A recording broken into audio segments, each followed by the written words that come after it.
We spent our entire winter watching every episode of The Walking Dead with our kids. Was it worth it? I'm your host, Justin Tyler. And I'm Candace Tyler. This is the Couple Podcast.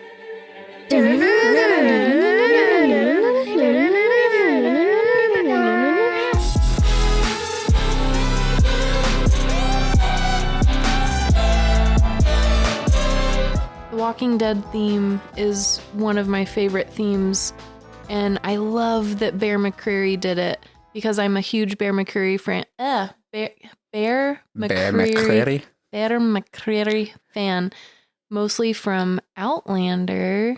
Amongst he did a other bunch things. of I think he's done a couple of other things. I don't know. God of War. That's such a good soundtrack. But yeah, that theme, whenever it plays, I'm just like, I'm ready to get up and dance. Like, it's so intense, and I love it. It's so iconic, though, and I really do think that it's one of the things that kind of like initially set the show up for success. Yeah. It was just like, gets in your head, and it's so catchy, and like, I love that they like when you're watching the show, the theme actually kicks off before the title sequence starts. At least in the earlier seasons it did. It would actually like start like kind of like playing over something dramatic that just happened. Yes. And then it like kind of cuts into the yeah. I love the feeling the theme gets me. I feel like that time period when that show came out, what was it, 2010? It's 2010. So yeah, the first episode aired October 31st, Halloween, 2010. So correct me if I'm wrong, but I feel like that's really close to when that was like the few months before the first episode of Game of Thrones came out. Around that time, yeah. And I feel like both of those themes are so iconic. And I feel like it was that period of time, and even before, themes used to be so much better than they are now. They Is literally, that a term that the kids are still using? Yeah, they're slapping, vibing, I don't know. But like themes, I used to look forward to themes so much. Like It's they used to... kind of a lost art form. I know. And now all themes kind of sound the same and look the same. Because they're probably all AI generated now. Yeah. But that used to be like one of my favorite parts about shows is just like the amazing theme. And we'll get into this later, but when you change a theme on a show that you love, it really kind of ruins it a little bit. Kind of throws you off a little bit. You're not quite in the mood for it. Mm-hmm. The Walking Dead it's definitely among one of my favorite musical themes, and it's just kind of one of those like, I don't know, I think at this point it's become one of those like Halloween classics. Like, man, I'm so excited for spooky season to come back up. Yeah. Like I don't want to wish away our summer and all the warmth and everything, but there's nothing better than just layering up, having some fall drinks, and watching people get stabbed. It's the best. And that's what led us to rewatching The Walking Dead this past fall. It was spooky season. It may have even been Halloween night. It was exactly Halloween. We had so last fall we set up. We just on an like impulse decision. I ran up to Walmart and grabbed like the cheapest projector that I could because we felt like watching a couple of like scary movies out. Classics. Like classic scary movies like out in our like. At first it was on front of our garage. Like we just kind of like hung the screen on our garage and watched. But then we eventually kind of moved into a more permanent setup of having the screen up in the garage. And we kicked it off. We watched Night of the Living Dead with the kids. That was so fun. They loved it. Like, so I was like, oh yeah, classic black and white movie, zombies. I don't think our kids had really been introduced to like zombies. Zombie yet. lore. Yeah. Yes, you're so right. And that's what led me to, I feel like being like, you know what? I feel like it's been so many years since we watched The Walking Dead and we never finished it. I think the kids are ready to watch this because they were so into the zombie scene. Oh, yeah.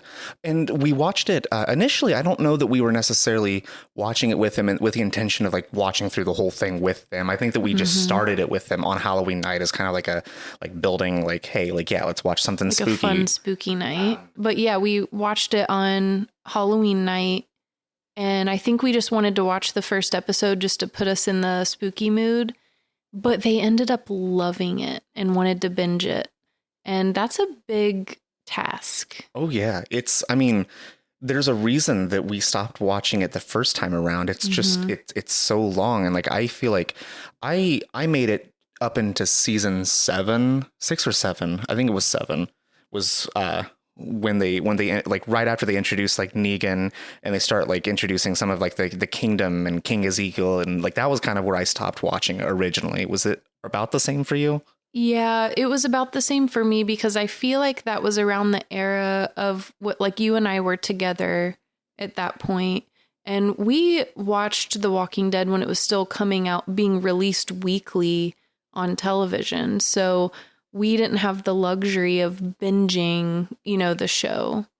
So yeah, I feel like we both stopped around the same point. I think you remembered a little bit more of it than I did, but honestly, the biggest reason why I stopped watching it was because it was that, era where you had to wait weekly for the episodes. And I lost interest because I kept getting spoilers, really bad spoilers that just kind of ruined the show for me. I think because, and I don't know, it could be a number of things. Either A, people have gotten better with their social media etiquette when it comes to spoilers. They've been kind of trained. Maybe they've been burned enough by other people. They realize like, oh shit, I'm doing this to other people. I need to stop. Or B, there's just so much content out there now that nobody's watching the same things at the same time hardly anymore. So, I mean, unless you're like looking up memes and stuff, you're really not going to usually get spoilers. And no one's usually watching anything week to week anymore. Yeah. Hardly at all. Like, they're just binging things. So they're not interested in being like, oh shit, like this happened this week on this episode. Like, it's like, who cares? Everyone's just streaming things. But I remember there was one person in particular on Facebook, without fail, would watch the episode before me and just be like live streaming spoilers on Facebook in all caps, like, oh shit, so-and-so died. And I would be like, well, thanks a lot. Like, that just fucking ruined it for me. And yeah, after so many times of that, mixed with, and we'll get into this, the show can be frustrating at times. It can be frustrating to follow. I think around the time that we were kind of reaching that peak frustration with people spoiling it and it kind of taking us out of the watching experience every single week, around the same time, the show was starting to drag a little bit. Like there was about 2 or 3 seasons where it kind of just dipped in quality. It was frustrating to watch for reasons that we'll get into in a little bit. But it just kind of, it dipped for a while. And I think that it was just enough to make me like be over it and not want to watch anymore. But the thing is, like, I've heard from a lot of people that it did get better. And like, they would always say like, hey, like, yeah, you should pick it back up and like kind of just get through, those episodes. And it does get better again. I think that because I felt like enough time had passed where I was going to want to watch it from the very beginning all the way through again, though, to be able to do that. And it's a lot. 11 seasons is a lot to watch. It was a lot, and it was hard at times. I feel like there were still times where I was like, oh, I want to give up. Like, I want to just, move on to something different. But we had one daughter that really pushed us through. Oh my gosh. Our oldest daughter, she fell in love with the characters and just the whole story. And honestly, as weird as this may sound to a lot of people, because we're kind of different, our family loves scary stuff and all of that. And a lot of people may look down on us for, letting our kids watch zombie movies and, like monster movies and all of that. But it's a huge interest of ours, and our kids love it. They're not scared by it. We're not forcing them, to watch scary things. No, we're just desensitizing them to violence. No, it was an oddly family bonding experience. I have to say, we would get together and we didn't watch every night, but that's why it took us so long. And there would be like a lot of times we'd have to watch on weekends because this was going on during the school year. Yeah. And every other weekend because Evelyn would be at her dad's. So we couldn't even do that. So it just kind of it did take us a little bit, but we finally made our way through. And it was, oh man, we're here to talk about it. Oh yeah. Before we jump like really into kind of like the deep dive into the show and everything though, Which, by the way, we're not going by season and giving you a review or anything. That's not what this show is. It's just kind of like our general thoughts on the show, and like also the experience of watching it with our kids, and just kind of like funny things that like, like little things that came about from watching with our kids, and just that family bonding experience. But with that said, there will be some spoilers in here. Yes. So for whatever reason, it's been 15 years and you haven't watched the show, sorry, that you might have some things ruined for you. I did the math. I'd mentioned that the first episode aired on October 31st, 2010. So that would have been 13 years to the day that we started rewatching it. Okay. So lucky number 13. Okay. I don't think 13 is a lucky number. So before we get into it, what do you remember, like how you had found out about The Walking Dead in the first place? Did you read the comics, or were you aware of the comics at least? Yeah. Actually, I had read. I remember I was at Barnes and Noble, and I was with a group of friends, and it was probably, I don't remember how long it was before the first episode, but I had bought the first little volume. And I mean, there's so many. I don't even know how many volumes there are of the Walking Dead graphic novel, but I just had the one, and I don't even know how far into the content that the first little volume covers, but I was kind of getting into graphic novels at that point in my life, and I had bought that one and I read it, and I liked the content and the art style a lot. Someone had recommended it to me. And then it was weird. It felt like a few months later, like the show aired on AMC.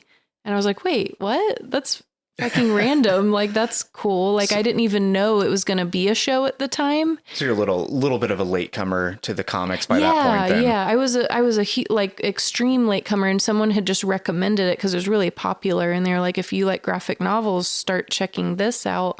But I didn't get far into the graphic novels because I just kind of got lost in the show. Like, I loved the show, and the graphic novels are good too. But it's one of those things where a rare case for me where I feel like the show was better than like the experience of reading the graphic novels, at least in my opinion. I think in some instances, I do think that it played out very well as a TV series. Yeah. But there are things that I definitely enjoyed about the comics, at least early on, a little more. I like the humor in the graphic novels.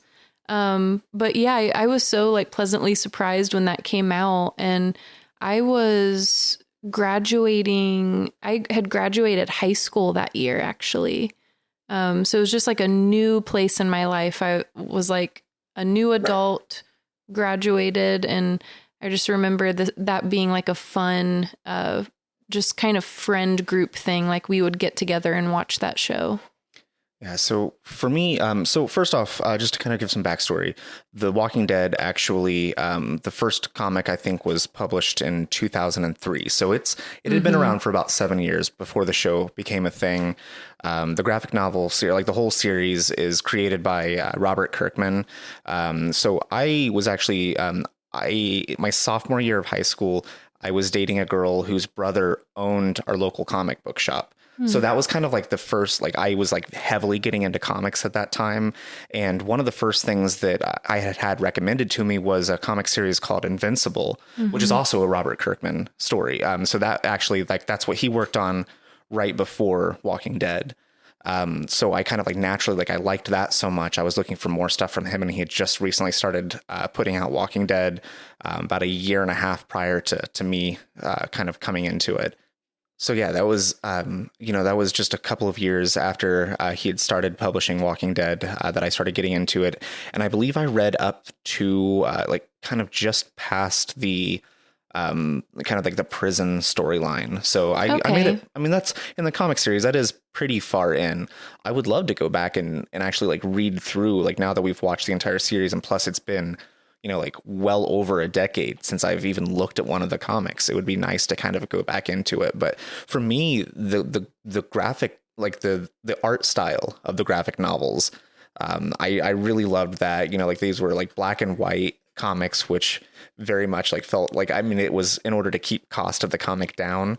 But it very much kind of like it just kind of threw you back to those like black and white zombie movies. And, you know, it was just a really cool style. And I really liked it. And there was a lot more mature humor and content in the comics that, you know, was, I feel like they're oddly more graphic than the show.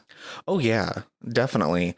At least in like some of a lot of the language that's used too, definitely gets a lot more colorful than the show's able to.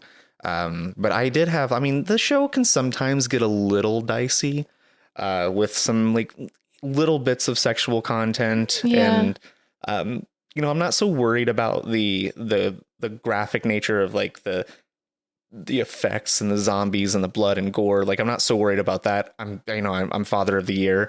But like going into it, like I did remember like, okay, I know roughly where some of these more like mature, like sexual content themes kind of come into play. We were able to skip some of that. We kind of knew when to be anticipating skipping scenes or, you know, some of that, which didn't happen that often. Like the show's not, I mean, it's not like that bad.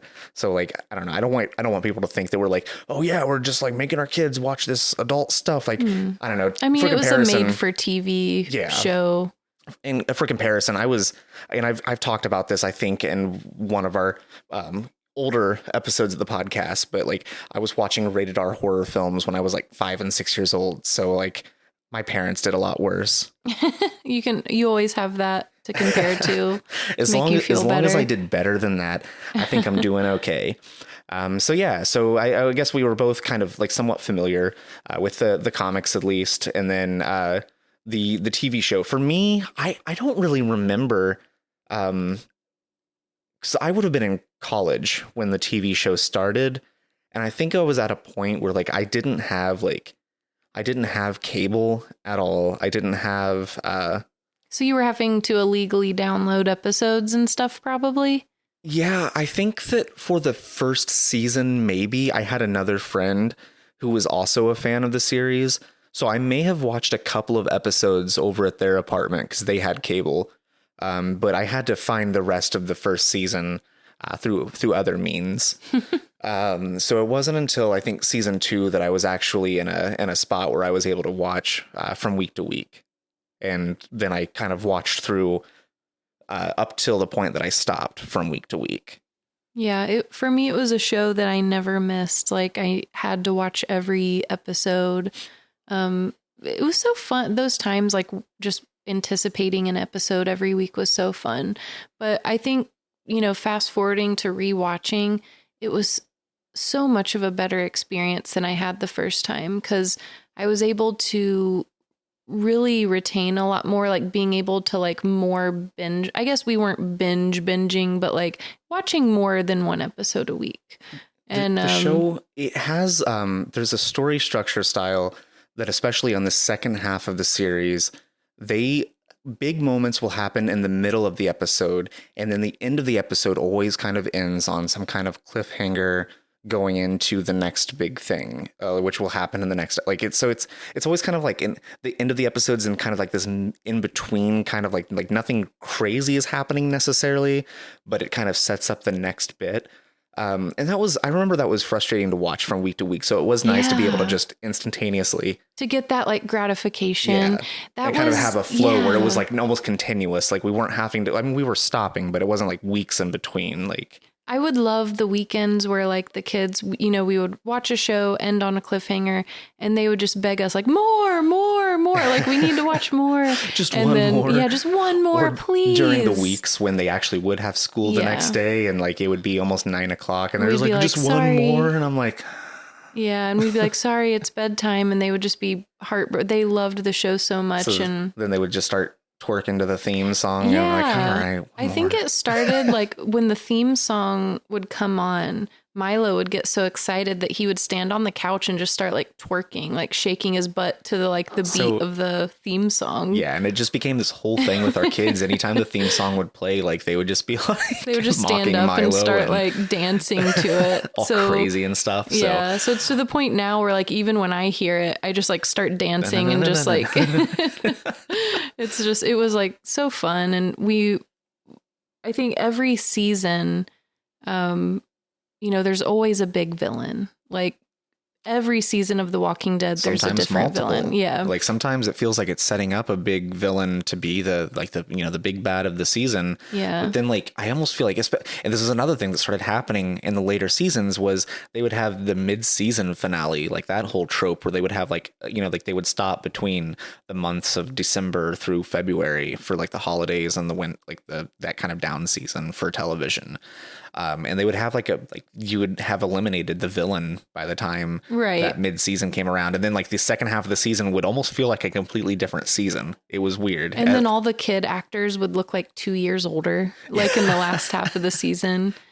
And what's crazy, I'm just gonna throw this out there. It's crazy that in the first I think the first 7 or 8 seasons of the show, I think it's in the first 8 seasons of the show, less than 2 years has passed in total.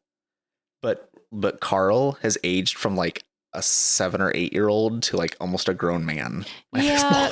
So the show is ripe with just plot holes. Oh, so many plot holes. Like one thing that I cannot let go is why do you turn into a zombie when you're bitten by a zombie?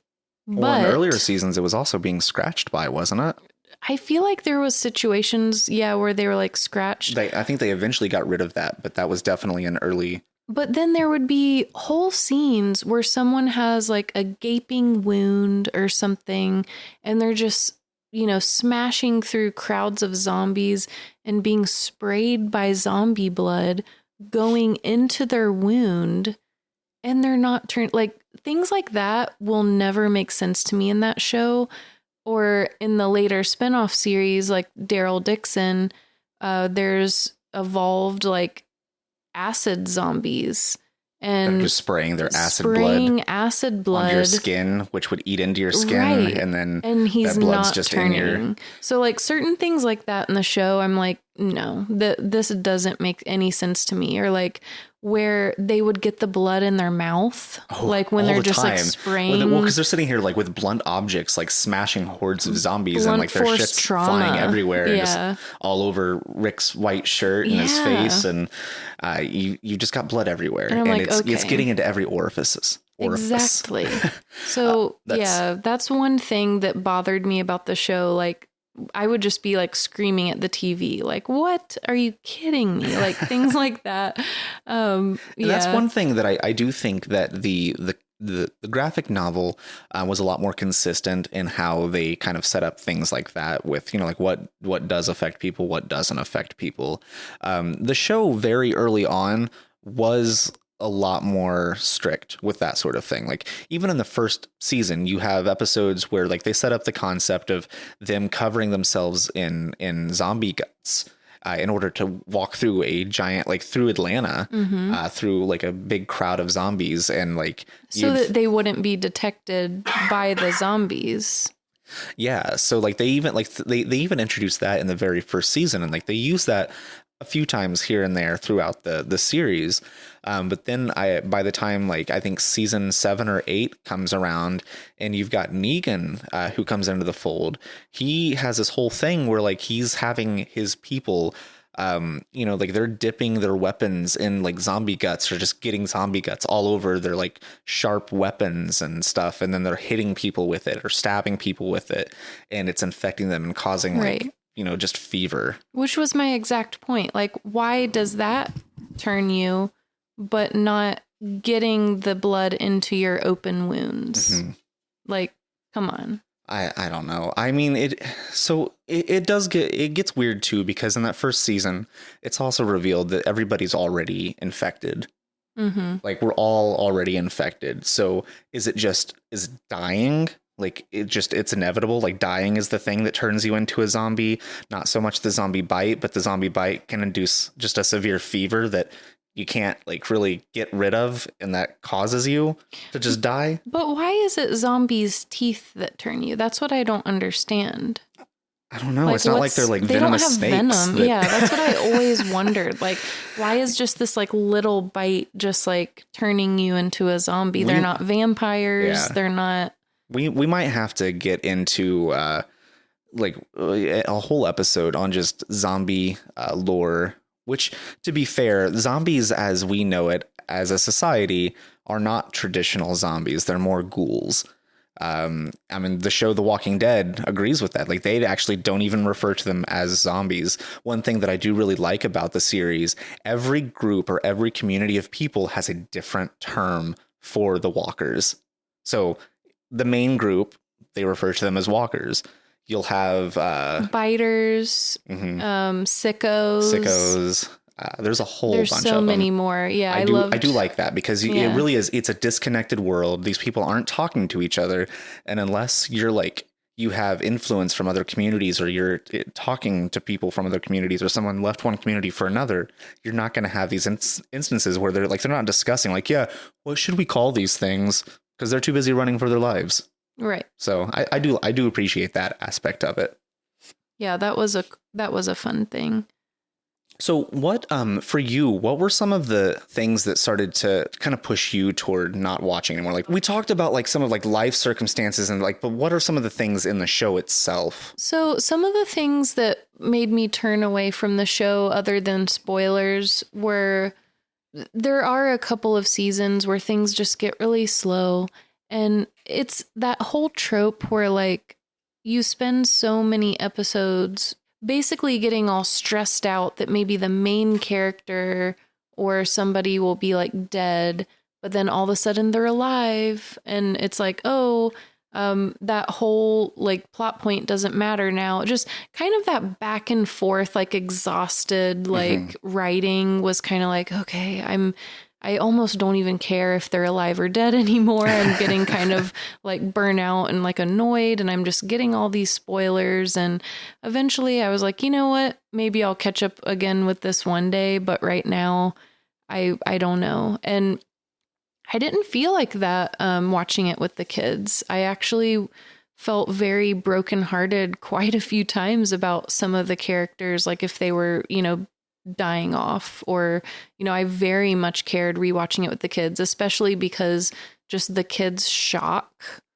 and just like seeing their reactions and how much they grew to love some of these characters. Like, it was kind of living through them too, so it wasn't just my enjoyment but seeing their reactions. Yeah, well, and I think we'll come back around here in a moment. I'm going to ask you about some of the more impactful deaths for you in the season. But you bring up kind of this like plot armor that like would get annoying, where like people would have these just fatal wounds or something would happen to them, that somehow in this world where there's no hospitals, medicine is scarce, and everything is just crawling with zombie guts and dirt and grime, Right. and people are able to come back from very, very fatal wounds. The show itself kicks off with somebody waking up from a coma like 50 something days after the start of the apocalypse, somehow still alive, no life support, no like they haven't been drinking water, there's nobody there caring for them, and like it starts off with a huge plot hole. Right. That's always been like the biggest thing that's bothered me about the show is like how the fuck did Rick get out of the hospital? Like, how did he come out of his coma and not die? How he even survived is insane to me. And I mean, there's so much of that for him specifically through this whole show. Not only does Rick somehow like survive his coma, which is like a natural thing, but like you see like when Shane leaves him in the hospital in the beginning, you've got soldiers shooting up anything and everything. The hospital's being overrun by zombies, and like Shane just puts like a gurney up against the door. He's like, you'll be okay. You'll be okay. I'll just put this gurney here. No one's gonna get in there. Yeah. And that somehow saves him. Well, he must not have thought he would be that okay, because he knocked up his wife. Yeah, I think Shane was hoping that Rick would not make it. Yeah. He probably should have just put an end to it right there. But. Right. But I mean... So I guess in case there's anybody watching this episode right now who has not watched The Walking Dead, or at least isn't aware of what The Walking Dead is, first off, I don't know if you should be listening to this episode, because you're going to get things spoiled unless you're just interested at the surface level. The whole plot of like the beginning of this series, at least, Rick Grimes, before the apocalypse kicks off, he's a sheriff's deputy, and he's shot in the line of duty, and he's in a coma. and he wakes up from his coma, and the world has just gone to shit. Like, he's several weeks into the apocalypse at this point, and his family's gone. The hospital is all like blown to shit. He steps out of the hospital, and he runs into his very first walker at this point. I believe it was the first one that he sees. Was it the little girl? I think I can't. It was either a little girl, or it was a one that had no bottom. Yeah, like the no one that was legs, kind of just crawling like a around. half person just pulling itself on the ground by its arms, and he's like, "What the fuck happened while I was out?" The whole world went to shit. So it's him kind of setting off on this journey to like figure out, like, like what happened to his family. Are they still alive? He's, he meets a character in the first episode named Morgan, who kind of tells him about some of these military outposts and safe zones that have been set up around Atlanta. So that kind of pushes him in that direction, which kind of sends him off on his journey. But yeah, it's Rick Grimes wakes up from a coma, zombie apocalypse. Where's my family? I know that we had asked the kids some questions that we're going to share their responses to on this episode. We actually interviewed them, and they recorded some, fun little answers.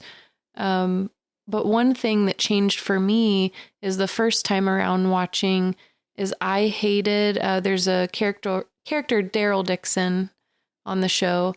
I actually hated his character the first time around for some reason. And this second time around, he was so endearing to me. I loved his character. And he quickly, I think, became one of our, like all of our kids' pretty much favorite character as well. But you kind of, I feel like the first couple seasons, you kind of want to hate him. I never hated Daryl. I do think that Daryl was struggling a lot in the first several seasons with just kind of like his background and the type of person he thought that he was, because like that's another big plot point early on in the series is, like he's got his brother Merle, who's just a shitbag. Like, he's a terrible racist piece of shit. And he's kind of constantly like, he's at this like conflict of like, his brother is this one person and he has this kind of like louder, more obnoxious, like terrible personality. And he's kind of torn between like, do I stick with my big brother and, like do the things that he wants to do, or do I kind of go off and do my own thing? And I don't know. I'm not going to like do too much spoiler heavy stuff, but Daryl Dixon sticks around for the entire series long enough to get his own spinoff. I was going to say, obviously everyone else really loves him too, because he was chosen for the spinoff. And one of our daughters even has a fuzzy Daryl Dixon blanket. She's obsessed. She has socks. She has a blanket. I think Daryl is one of those characters, though, that has probably one of the strongest in the entire series, like one of the most, like the strongest unwavering moral compasses in the entire series. Yeah. He doesn't really waver that much with his moral compass. There are a few times where he kind of like, maybe Rick makes a bad choice and Daryl, out of loyalty, kind of follows along with what Rick's wanting to do. But usually that ends up like, he regret, like that actually does end up getting him into conflict with Rick at one point. One thing that makes me sad for Daryl is he never truly gets the girl. I feel like there was several opportunities where they presented a possibility for him to like have love interests. And there was one that they don't ever actually show. So like there's like a period of time in the show where they kind of give some like recaps of some unshown storylines that Daryl has. And he does have a short love interest, but they never give us the satisfaction of letting us see him kiss anybody. It's very frustrating. Like, he never has that like romantic moment with anyone that they show on screen. They definitely make sure to show him having to kill that love interest. Yes, but they never give us that like happy ending satisfaction for Daryl where we get to see him like kiss the girl or anything. And all the other love interests he's ever had, it just never works out for him. Were you on the Daryl Carol bandwagon? So I was always on the Daryl Carol bandwagon, only because I think we're so conditioned. I don't know if I was on the bandwagon or just curious, because I think we're so conditioned to see that like men and women who are super close eventually have something romantic, if that makes any sense. So like in any story we see like, oh, eventually the besties fall in love. So I think that they have so much tension together throughout the show. And I was never sure if it was sexual tension between Daryl and Carol, or if it was literally just like they care about each other like family. And so I'm so curious to know. Well, I mean, I see there's a lot of parallels in kind of just their character, where you have, these two people who might have just been kind of background to like another like just worse person in their life prior to the apocalypse happening, and we're kind of just there, like not really taking charge of their own lives. So they were kind of broken people who this thing happens, and they get this opportunity to like kind of come out of that shell and really be who they want to be. And they're both ass kickers. So they kind of have that in common. I mean, they're both badass. And I feel like there's so many points throughout the show where he literally is asking her to run away with him tons of times throughout the show. And it never ends up happening. But yeah, I mean, now there's going to be another, the second season of the Daryl Dixon spinoff is the Book of Carol. Like it's all about her, finding him. Assumably, yeah. Trying to find him. Yeah. So obviously there's something there, if not just a really strong friendship. Which, joke's on her, he finds a love interest in, maybe she's a nun. So I was going to say, I mean, I'm trying not to give away too many spoilers here, but I was always kind of rooting for Daryl and Carol until the Daryl Dixon series. Until the spinoff. He, goes through some stuff, and I didn't think that I would like the story. I didn't think that I would be okay with a storyline of him falling in with another group. Like, I thought, like, nope, he has his family. That's the only family he can have, like his close friends and all of that he's been through hell and back with. I'm not going to like any other group that he's with. And I was pleasantly surprised at how much I loved the Daryl Dixon series. Just, it felt like watching the main series again. So to be fair, I felt like I wasn't as put off by the idea of Daryl joining another group as you were, because like I felt like we were conditioned throughout the entire series that pretty much each season, a good chunk of the core characters from any given group that they're in would die, and then they would introduce new characters to the point where over 11 seasons, the people that you're left with at the end, like the group is almost unrecognizable. None of them are, except for like a small handful, are original characters in that instance. So I'm kind of used to Daryl and other people kind of like tangling up with other groups, new people, but they always had some of each other though. Usually, yeah, they like just him going off on his own. I don't know. I didn't expect to like it. But yeah, I can definitely say I think he was probably my favorite character throughout the show. So for me, I kind of want to just go back a little bit and kind of hit on some of the things that I think started turning me off from the show initially, like about the actual like writing and just kind of like stories. It was always, and especially as the season started to progress, it was always more of a human drama just set to the zombie apocalypse. It was never really about like just there was a lot of like gore and scary things and violence, but it was at its core, it was a people drama. Like it was a story about people and their relationships with one another, and how do you rebuild this sense of community after something like this has happened. And I think there was a point though where, and it sucks because he's one of my favorite characters, and I love Jeffrey Dean Morgan, yes, the actor that plays this character. I love him, but at the point that they introduced him in the show, that's kind of where it went to shit for a good like solid 3 seasons. It's kind of the low point of the series, because I feel like they just kind of start focusing so much on this just kind of like brutality and violence for the sake of violence. And it was just, It was a lot. there was no high points. There was never any, like, for a long time, there was never any redemption. It was just like shit, it just kept getting worse and worse and worse. And it felt like just kind of like very hopeless brutality. And I get that as a storytelling device. Like, you kind of have to bring the hero down a little bit so that they can rise above. But we got about 3 seasons of it. It was a lot.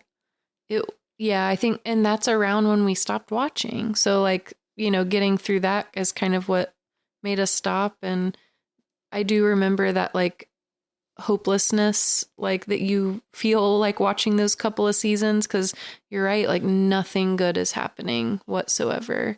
And it suddenly, like, and I get it. There was a bit of a shift in the storytelling here, because after a while, like, they've just become so proficient at killing the walkers. What's like, there's not a whole lot to overcome anymore. As long as you're not stupid, you're not going to get killed by the walkers, or unless you get like outnumbered. So they have to introduce like, okay, well, the real conflict here is people versus people. Resources are getting more and more scarce. So now people are turning on each other way more than they were in the beginning. And you really have these kind of like, just kind of like savage groups kind of rising up and taking what they need.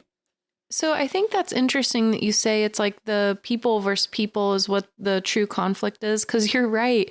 I realized thinking like I got so desensitized by the actual zombies that they really just reminded me of just like cockroaches popping They're up. just cannon fodder. Yeah, they're just like every few seconds you just hear like you hear them coming. You're like, okay, there's a couple of them kind of coming through. Yeah, they're coming. They're gonna die. Like, it'll be fine. But what really gets your heart racing is just the conflict between the different groups.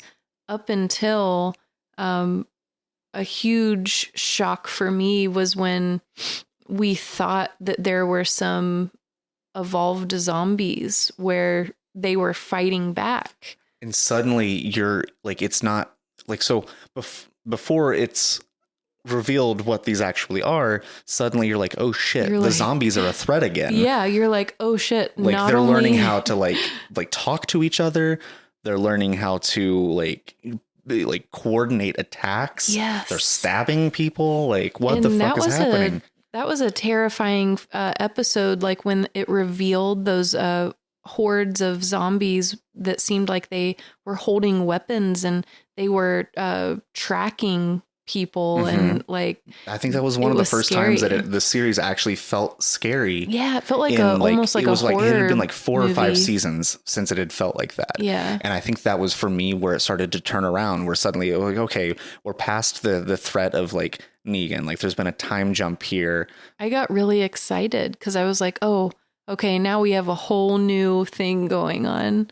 But then it turns out they're just people. They kind of pulled the rug out from under us. Wearing zombie skins over their head, their face, and walking with the zombies. They're called the Whisperers. That was the only episode when they introduced what's revealed to be the Whisperers that Milo got scared. Oh yeah, because like there's this whole scene when they kind of like really introduced the Whisperers group, and like they kind of had their big stand at the beginning of their storyline. The main characters, like, they're out doing a rescue mission because somebody had like fallen behind, and they're trying to like get them and bring them back to I think it was Hilltop, and they're stuck in a cemetery, this like gated like small cemetery, and there's just like they're hearing like it's foggy, you can't see anything, and all of a sudden there's like these kind of almost like coordinated zombie attacks. Like, these zombies are like coming out of the fog at them like in very strategic ways, and you're hearing the whispering happening in the background, and you're just like, what the hell is happening right now? And suddenly every once in a while you'll see one of these zombies come at them like with a knife or a weapon or something, and you're like, what the fuck is going on? And it's so freaky. It was freaky. And I just now remembered, so we watch everything with subtitles. Oh, yeah. So that was the first time they subtly started showing that the zombies were like saying things. We didn't even realize until I realized that it said like walker or zombie as like the person who's speaking. Yeah. And then it like said actual words on the subtitles. And otherwise it would have just sounded like kind of like low zombie whispers, kind of. And that's when we all kind of looked at each other like, wait, did it just say what that the hell? the walker said that? we just looked at each other like, what was that? And I was like, I'm so glad that we watched with subtitles, or else we would have missed that. So I feel like I need to go off on just a very, very brief rabbit hole here, explaining our decision to watch things with subtitles, because I feel like 100% of our listeners are currently rolling their eyes at us super hard. That we listen or watch with subtitles? Yeah. Because a lot of people, like, they get angry when people watch things with subtitles. There's a few reasons that we do this. First off, we have 3 kids and they're loud as shit sometimes, and you can't always hear everything that's going on. And it's just nice to have those on as a backup sometimes.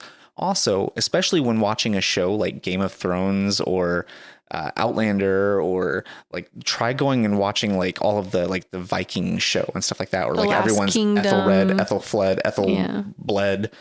You have all these like crazy ass names, and names stick with you. I have a hard time with names. I have a hard time remembering people's names. Names stick with me better when I'm able to visualize and see it.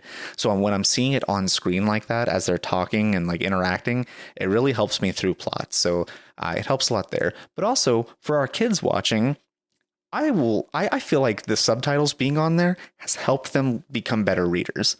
It has. Because they're watching all these things, they're hearing, it's just like constant, like, and recognition and repeat. Readers. And They're definitely better readers, I think, because of it.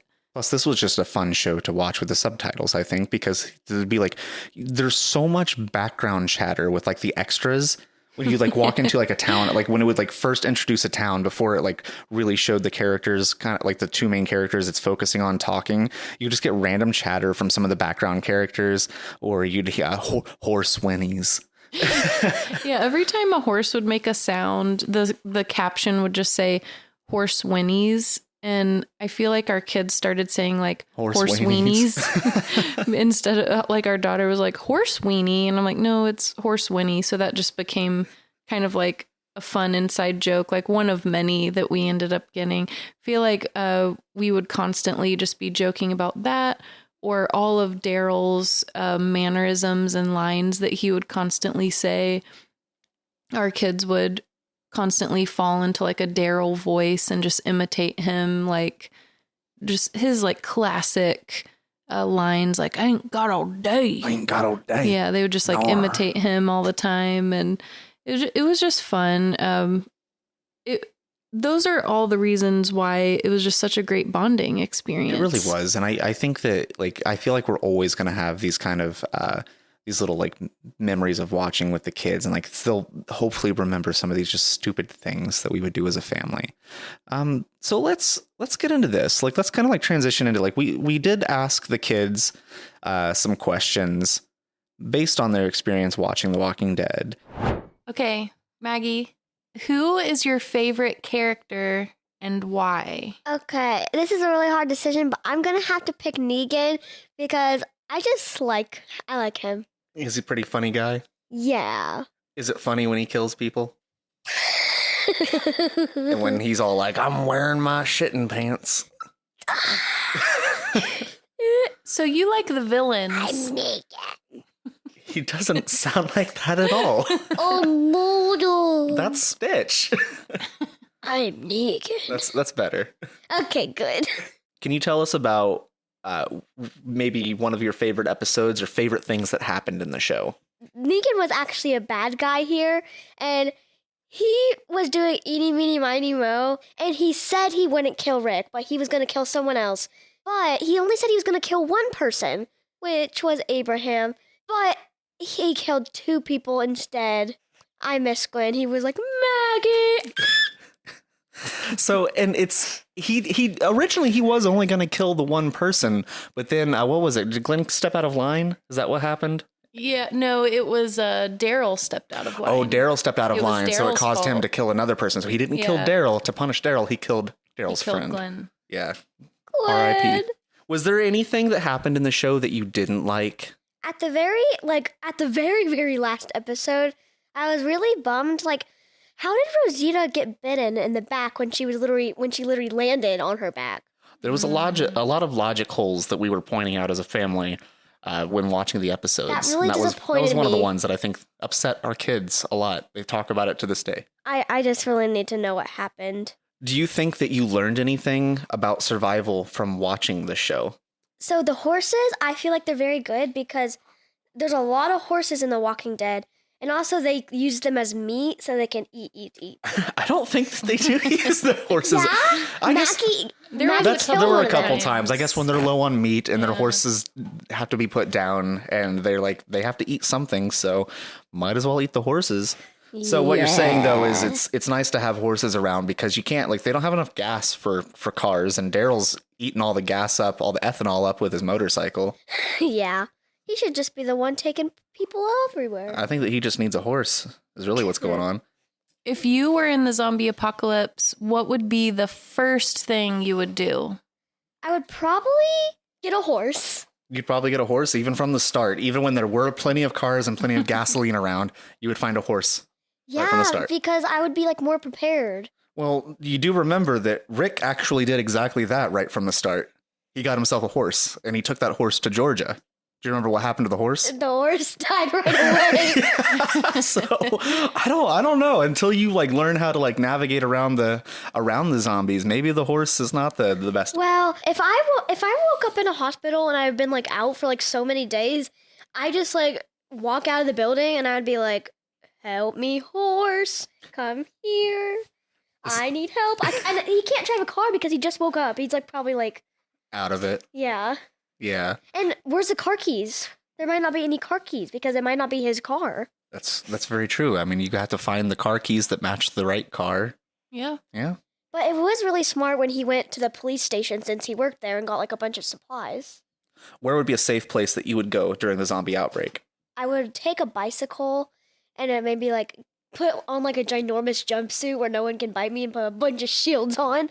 And then I would probably go to like a camp or something or like somewhere that has like a bunch of food. Okay. That's a good choice. And then I would like use the telephone to see if it still works and like somehow call you. Do If you, you still had your cell phone out. I'm gonna say, like, I doubt, like, I feel like the cell towers are down, so I'm not sure if that would work. But maybe you could just fart and I might smell it and come to you. Oh yeah, definitely. What would be your weapon of choice? Definitely a crossbow like Daryl had. You Really shoot a cool. crossbow, Yeah, I'd be like, chow, chow, chow. even though you have to pull each of those arrows out of the zombies' heads in order to have ammunition.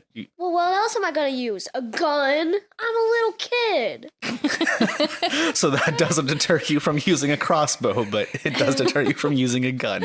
Little kids learn. Judith learned how to use a gun. She had her dad's gun. Nah, bruh. Where Okay. else? Who would I learn it from? We would teach you. But we got separated, remember? Oh, this is true. And can you just drop your best Daryl Dixon line for us? Nah. Nor. God all day. Well, thank you, Margot. This has been lovely having you on the podcast for the first time. We're sitting here with Milo now. We're gonna ask him a few questions about The Walking Dead. Are you ready, buddy?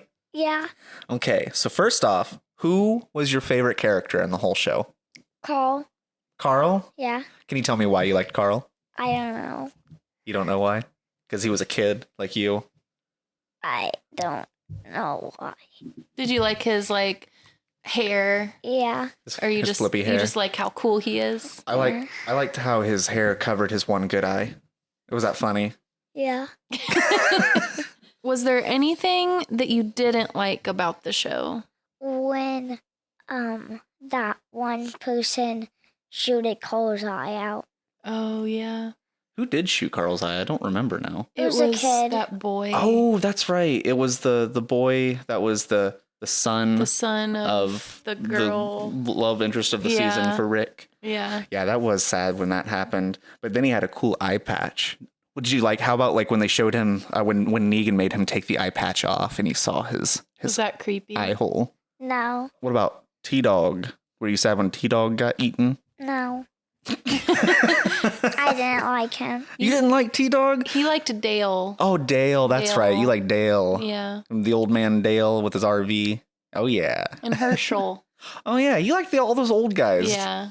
Do you think that from watching the show that you learned anything about survival? Like if you were in a zombie apocalypse?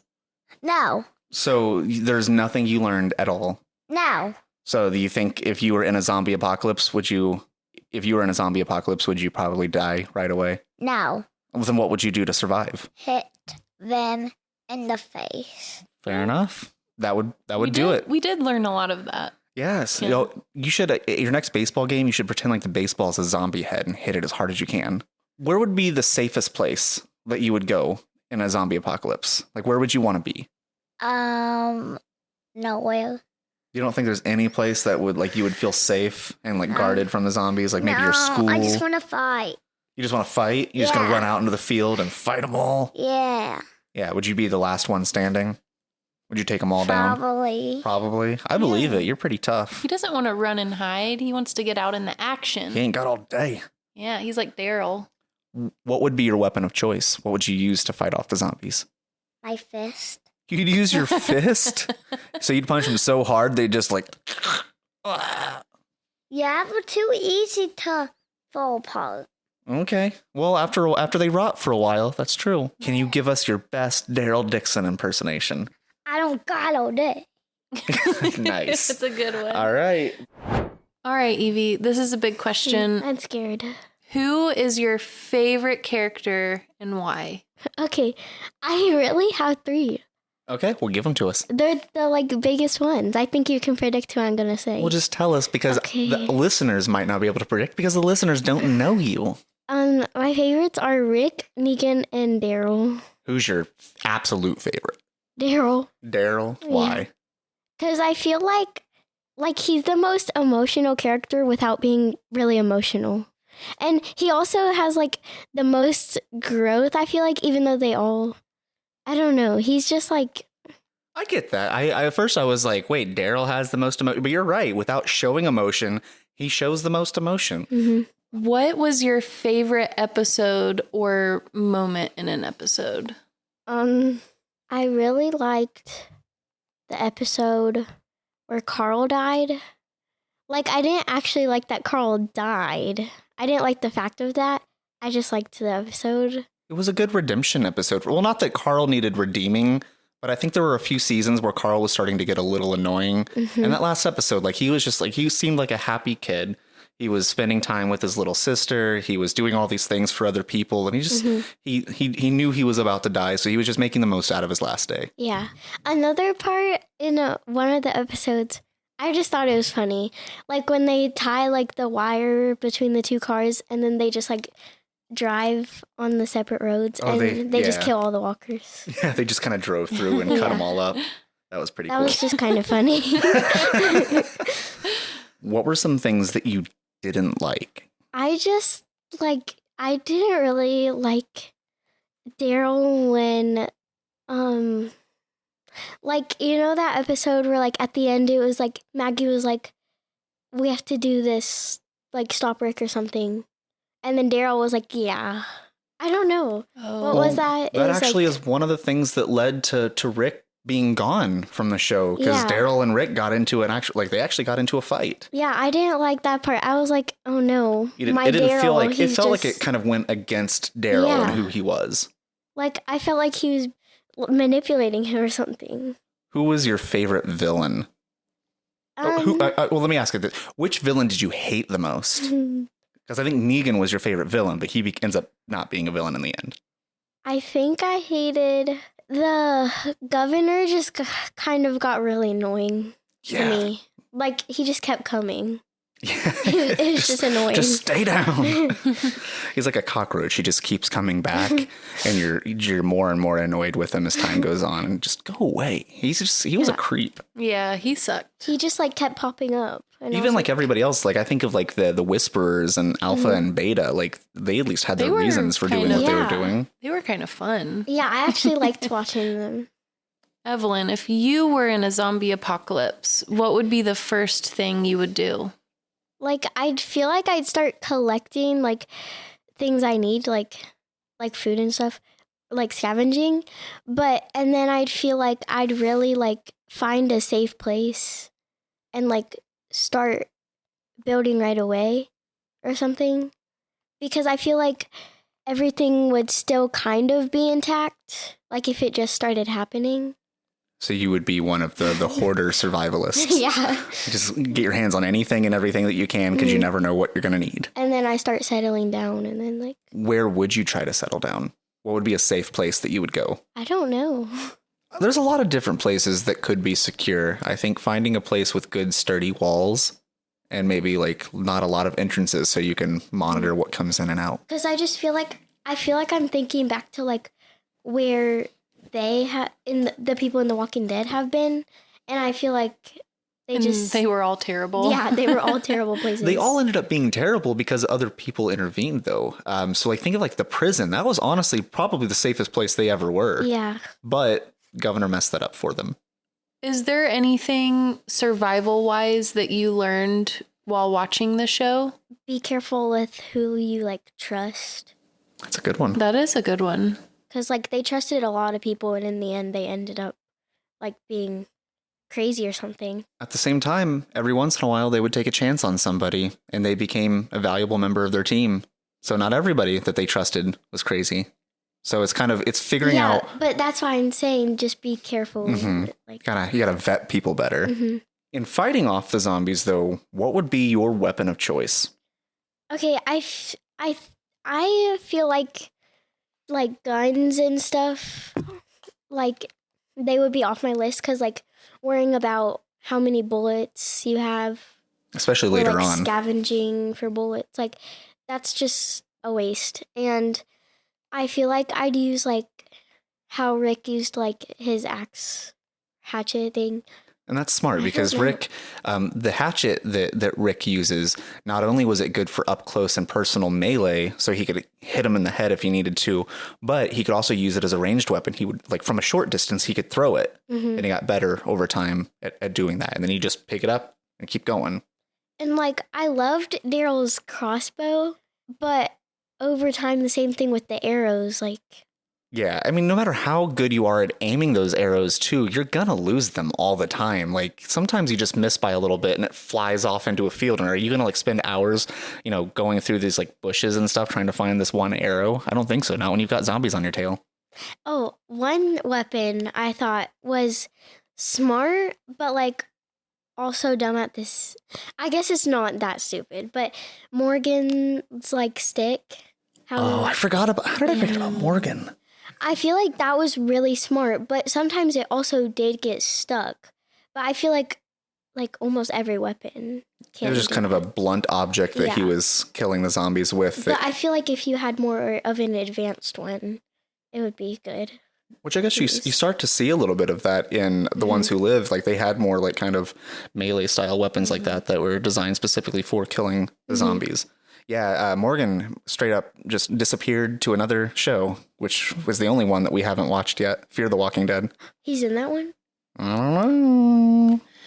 What's your best Daryl Dixon impersonation?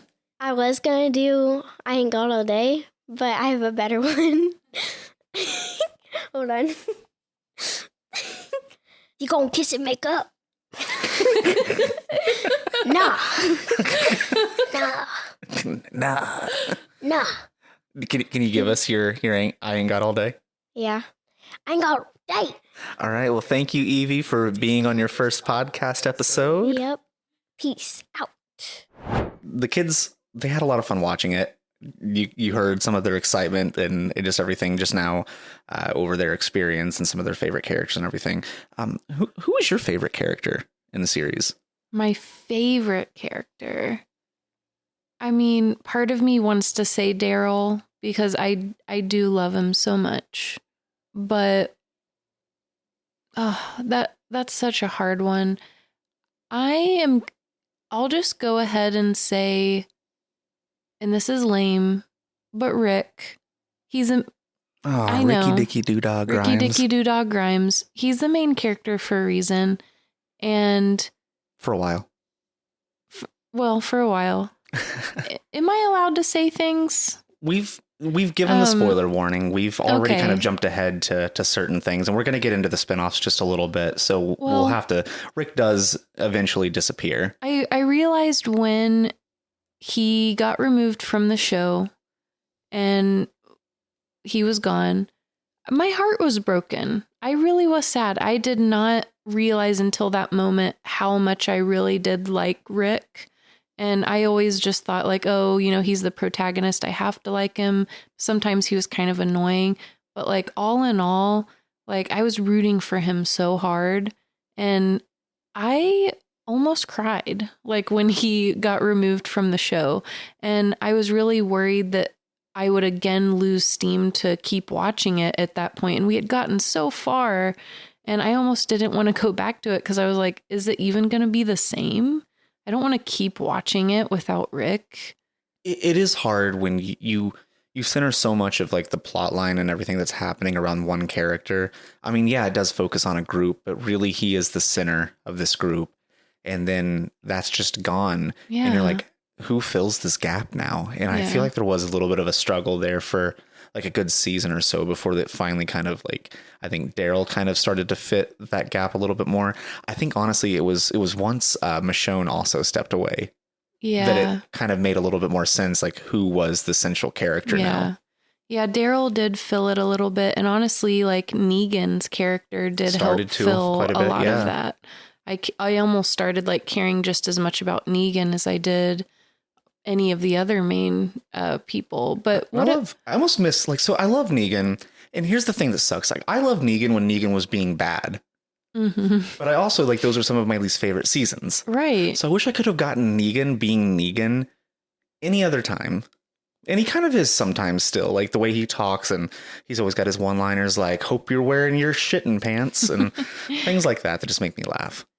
Well, so was he your favorite? Who was your favorite character? So that's hard to answer. I find myself rooting for a lot of the side characters more. Okay. And because like those have been inconsistent throughout the series, it's kind of changed up a little bit. So like early on, like I find myself like Glenn is like just like he's one of like the OG like favorite characters. Right. Loved him in the comic series. Stephen Yeun, like I'm a big fan of his. Like I got to work on a film with him in college. My Name is Jerry, and he was just a really cool guy. So like I was really excited when I found out he was like shortly after that he was going to be in The Walking Dead, and that's what it was. That's how I found out about the series because I follow like Stephen Yeun on social media, and I'd seen like posts and everything about it. So. Yeah, I really liked Glenn early on. I think that started to transition into like other characters, like even though sometimes he would be a bit annoying, Eugene, like characters that made me laugh is kind of that was where I was favorites. at. Yeah, and then like you've got I really love King Ezekiel there toward the end. Just some of these like kind of like these characters who were like they knew who they were, and they were, I don't know, like they had some great moments. So yeah, it's hard for me to nail down like who my favorite is. I think the most consistently like the most consistent character that I really cared about though throughout the entire series probably was Michonne though. Well, from season 3 through season I think 10 was when she left.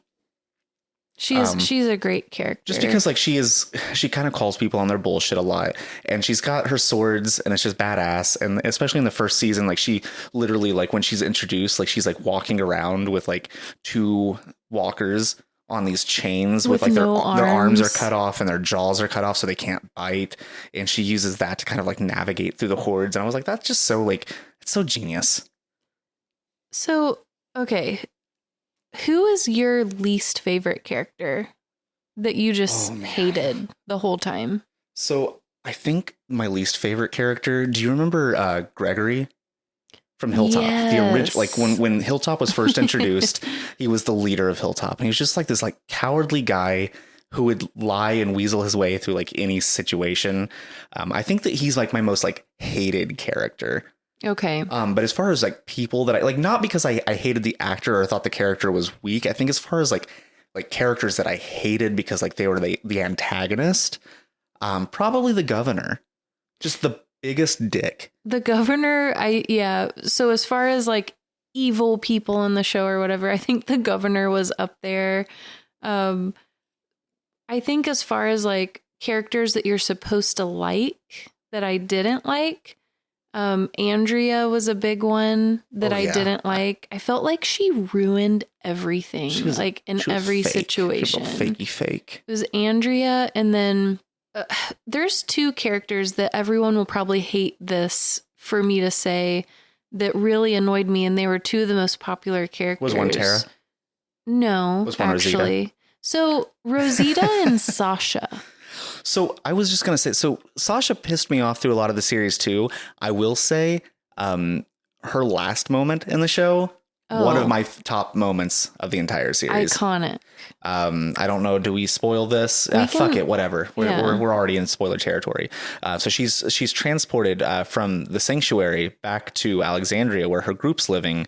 And I can't remember the intention of like why I think they're bringing her back to like punish her in front of her friends. But they transport her in this like coffin. And like they were gonna like pop like surprise, here's your friend, blah blah blah. But she had like taken this like she had Eugene like make this pill for her to essentially commit suicide while she was in the casket, and she kind of just like pops out as a walker and almost bites Negan, like pushes him off of this stage that she set up on. It was a really cool moment. It was a big jump scare moment. Yeah, you're not expecting, like you think like, oh wait, did she kill herself? Like you kind of knew that she was doing that, but like for her to just like pop out the way she does, it was really cool. Yeah, her last moments were great, but I felt like Sasha and Rosita, I mean, they were two of the most popular like main characters, but they just drove me nuts the whole show because I felt like their huge flaws were they had no patience or teamwork of any kind. And I felt like they would more often than not ruin situations for the whole group because they couldn't be patient and they just wanted their revenge. And they would just jump the gun and make things even harder for everybody constantly. I felt like they never learned their lesson, ever. You know who is like the OG original Sasha and Rosita that I hate even more? Lori. No, Lori's wasn't even on their level. Really? Lori was just annoying. Sucked. Yeah, that's what I'm saying. Like she wasn't as like, see, at least they had redeeming qualities. Like they were badass. Right. They were badass. They were like really helpful to the group. I feel like we didn't get Lori enough didn't do time anything with but just be Lori. like, oh, I'm pregnant because I cheated on my husband with his best friend. Yeah. And now I'm going to die during childbirth and my son's got to put me down like a cow. Lori kind of sucked, but we also didn't get enough time with Lori to see like if she would have been a good I don't think she would have been member of their group, I guess. I don't think that, like, I think that she would have just caused conflict in the group. She sucked. What about like characters that were like the kind of fatherly, like old man figures of the group? We had a few of those throughout. Like we had Dale, Herschel. I kind of put King Ezekiel in that category a little bit too. Like these like kind of like more experienced, like they're there to be like, oh, like here, I'm your moral compass. I'm here to tell you like how to, like, this is how you like know whether or not you're making the right decisions. And Herschel was the ultimate like moral compass, like leading everyone through, and it was a huge loss when he died. But I feel like Dale, the other old guy from the beginning, he was one of the first big deaths. Mm-hmm. And that one hurt. I did tear up a little bit when he died. That was hard. There were quite a few hard deaths, I think, throughout the series. Dale was kind of like the first like big one that was just kind of like, oh shit, our group is like just falling apart. Yeah. And I think Shane was the other, like that one was like heartbreaking for a different reason. Like, and it sucks because like after getting through 11 seasons, you kind of realize Shane was right. Yeah. And the way that he was acting and like the things that he was doing, like Rick essentially becomes Shane eventually, like just in the way that he deals with situations. I mean, which makes sense because they were literally partners on the police force together before all of this went down. Yeah. So like they kind of think alike. And they could have been, when you think about it, if it weren't for dumb Lori, that fucking damn everything. Lori, I told you she fucks everything up. She fucked it up. They honestly could have been like a powerful especially like having like support characters like Daryl and all the people they meet later on. That would have been a powerful unit. Like there would have been no question. They would have been able to take care of like Negan right away. Like just like having Shane with Rick. they would have, I feel like, been able to take care of anybody. I'm going to ask you, like, there's one character that we have yet to mention one time who, for the most part of the series, was a very central part, I think, all the way through, like, the first 8 seasons. Carl. How do you feel about good old Carl, son of Lori? Well, well, we know our son Milo loves Carl, and he can't give us a clear answer on why he likes Carl. But when Carl died, I remember Milo just being like, well, I'm never watching this show again. He kind of like, he would sit and passively watch with us still, but he was just not as interested after Carl died. He was pretty hurt when Carl died. I'm not sure what he liked about him, but because he had that, like, you know, he had that swoopy hair over his one eye. Carl, yeah, I was pretty sad when he died just because, I mean, he was Rick's son. It was a good kind of, so for a character that a lot of people spent just seasons and seasons hating because he was so obnoxious and just getting himself into trouble, which I guess kids do. Yeah. But he was just kind of an obnoxious person for the most part. He did have a good send off. Like, I think that he got bit and he spent his like last day just really like taking everything in, like playing with his little sister, trying to say bye to people without like letting them know, like he was trying to like low key, like, hey, like, this is probably my last time interacting with you. Like, he had like a lot of really sweet moments and he helped a lot of people in his last day. So he wrote a bunch of letters that like really set things kind of right eventually and led where the story would go after the conflict with Negan and everything. So he did have a little bit of a redemption. That was kind of a heartbreaking death though. Yeah. And he had another moment like that a little bit earlier in the series too. I think like probably a season or so earlier, where he, you know, like when he got shot in the eye. That was kind of a cool scene. Like they have the group is in Alexandria and a horde breaks down the walls and gets in, and they're like they're everyone's pretty much fucked. So they revert back to the old like, oh well, let's just pour all the zombie guts on us and try to walk out of here thing. And things were going fine until there was like this really annoying little kid who like was a crybaby that they were like holding hands with that like started like freaking out, and like the zombies came after him, and then his mom like freaked out, and then she had a death grip on Carl's hand and wouldn't let go of him, so like Rick has to cut her hand off so that they can get loose. And then they had that lady had like another son who was like pissed off because he just cut his mom's hand off, so he like tries to shoot Rick but misses and hits Carl in the eye, and it was a crazy scene. I was just laughing to myself because I remember you called that one little kid like a crybaby, and I remember us so mad during that scene, like, man, what a crybaby. I can't believe like he just like ruined this moment and like got so many people killed. But when you think about it, like this little kid's going through a terrifying situation. Like he's literally covered in zombie guts, walking through a crowd of them. And I'm like, I wouldn't be much better when it comes down to it, but it's easy when you're sitting on the couch at home. Like, what an idiot. He just starts in the middle of this like horde of zombies. He's just, mommy, and like being like that at doing mommy, and, like tugging on her shirt and stuff. And then he just gets bit in the forehead, like, right in the fucking forehead. Oh man. Yeah. There were some really good characters in the show and some really bad characters, and a lot of people that I was just happy to see go. Yeah. So, and so many people did go. There's a big turnover in this world. Very high turnover. I mean, when you have 11 seasons, not everybody wants to stay for that many, so they have to write them off one way or another. I would hate when they would do the fake out, only to then like a few episodes later do the actual death. And you're like, oh, you should have just killed him in the first place. Right. Okay. That's what I'm feeling about Glenn. Happened to Glenn, like, yeah, which I think was the biggest shock death of the entire series. Yeah. Well, the first time around, right. I knew it was coming the second time, but yeah. The Glenn death was very, very, very sad. I was like watching our kids, like just waiting for their reaction to that. I can say too, like the Glenn death was the beginning of the end for me, where for one, the Glenn death, I can't remember if it was ruined for me or not.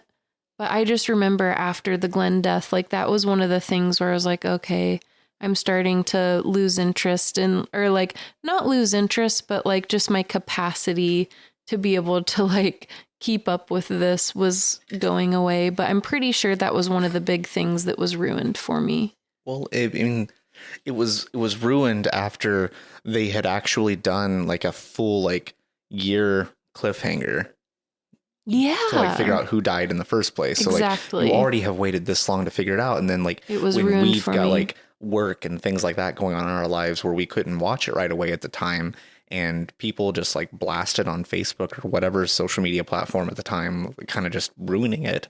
I'm just like, okay, what is the fucking point in even watching anything anymore? Because people suck. And I can remember exactly who it is. You suck. You. I won't name your... But you know. You probably know who you are. Everybody listening right now is like, oh shit, was it me? All right, well let's get out of character land here. I'm going to ask you a couple like some fun questions. So, do you think that are there any survival like tactics or survival kind of like techniques that you think that you might have picked up from the show? I don't think so. I think a lot of them were some of the more like obvious ones where it's like, you know how every show does that trope where like, oh, they can't breathe. Let's stab a straw in their throat. It's like every doctor show ever. Like, oh, we're going to need to do that. It's a tracheotomy. Like, yeah, whatever they're called.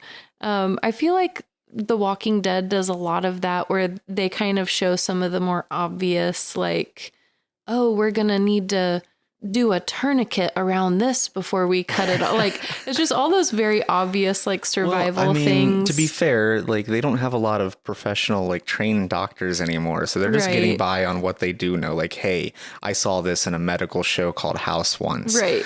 And it's gonna save your life. I did learn that if you rub zombie guts on you, that the zombies can't smell you, or they think that you're one of them. Just make sure you don't rub it on an open wound, or else you'll get the herp. I'm sure you get something. I don't know what you're getting, but that's another thing. If like you get zombie guts on you, and that zombie had like the AIDS, do you have AIDS now? Probably. Oh, that's such a good question. I have so many questions. No, I don't know. I know. I learned that after a decade in a zombie apocalypse, that people still find like, you know, certain snacks and still eat them. Like, I was like, really? You found like a Kit Kat bar a decade later into the zombie apocalypse and you're still eating it? I would rather eat a decade-old Kit Kat bar than eat cat food, even fresh cat food, which they did at one point. Just imagine, like, I think I found a Kit Kat bar inside of a Easter egg in our backyard the other day. Was it the one you ran over with the mower? Yeah, it was before I was mowing, and this is how much of a trash panda I am. I opened the egg, and there was a Kit Kat bar in it, and I was like, oh, this is from Easter, and I ate it.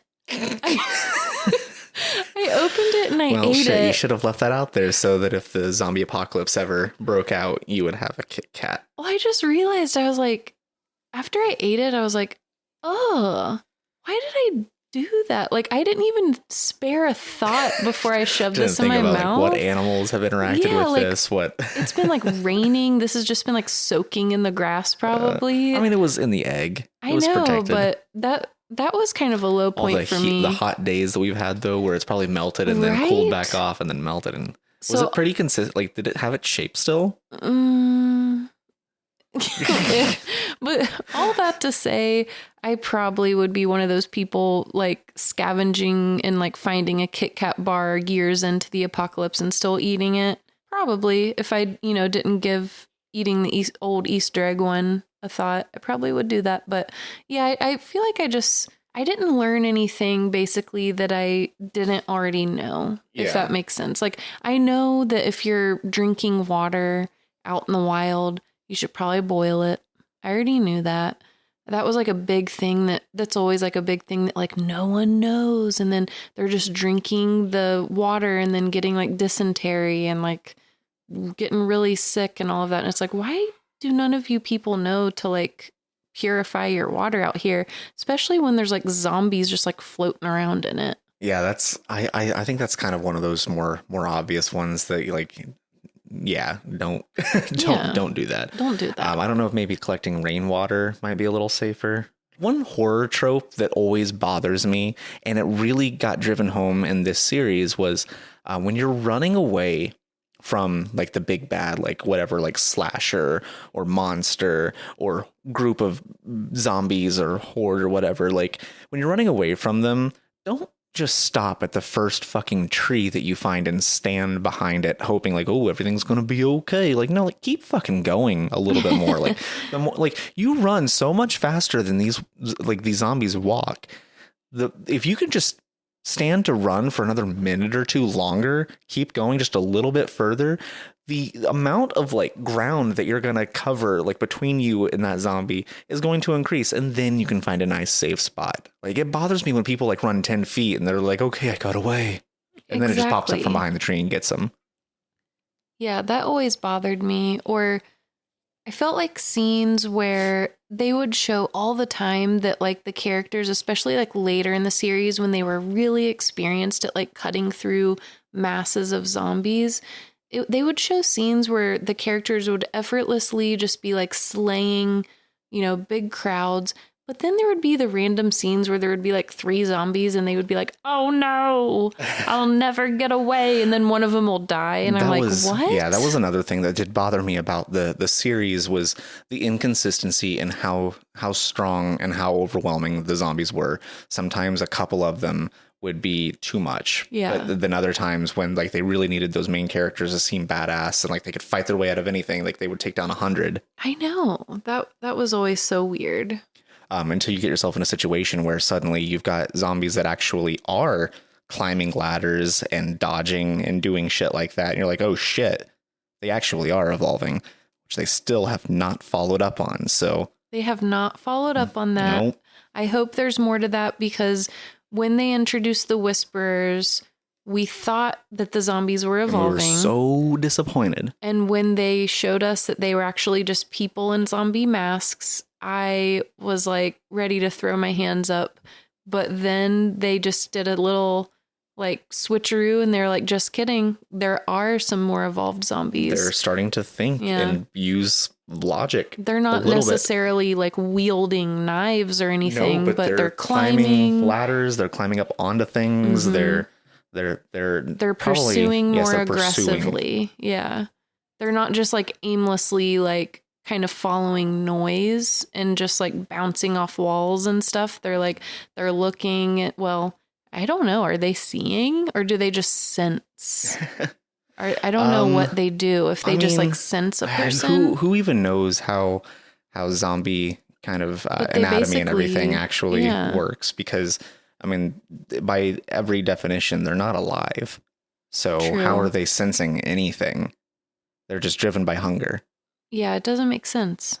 Hypothetically, if a zombie apocalypse broke out, I always see people like in shows, like they're like panicking out in the streets and like being all chaotic and like running around like, oh my God. And like that usually gets them killed. Like I feel like Negan is a good example of like, he just kind of stuck, like he had his like wife who was dying of cancer and they were just holed up in their basement for a while, like months, and they seemed fine. Like maybe stay in your house. Like the worst thing that could happen there probably, unless you're being like really loud and obnoxious and like drawing zombies to you, worst thing that could happen is like maybe at some point looters come through trying to like loot homes. Yeah, I mean looters are a big concern. I would be more afraid of that than the zombies. But that's not an immediate thing. Like I think like I'm just talking like the people who were like as soon as the apocalypse happens, like they're running out in the streets and like freaking out and stuff and like just panicking and like that got them all killed. And now we got more zombies to deal with. I think people be panicking though. Panicking. Think of like the pandemic 2020.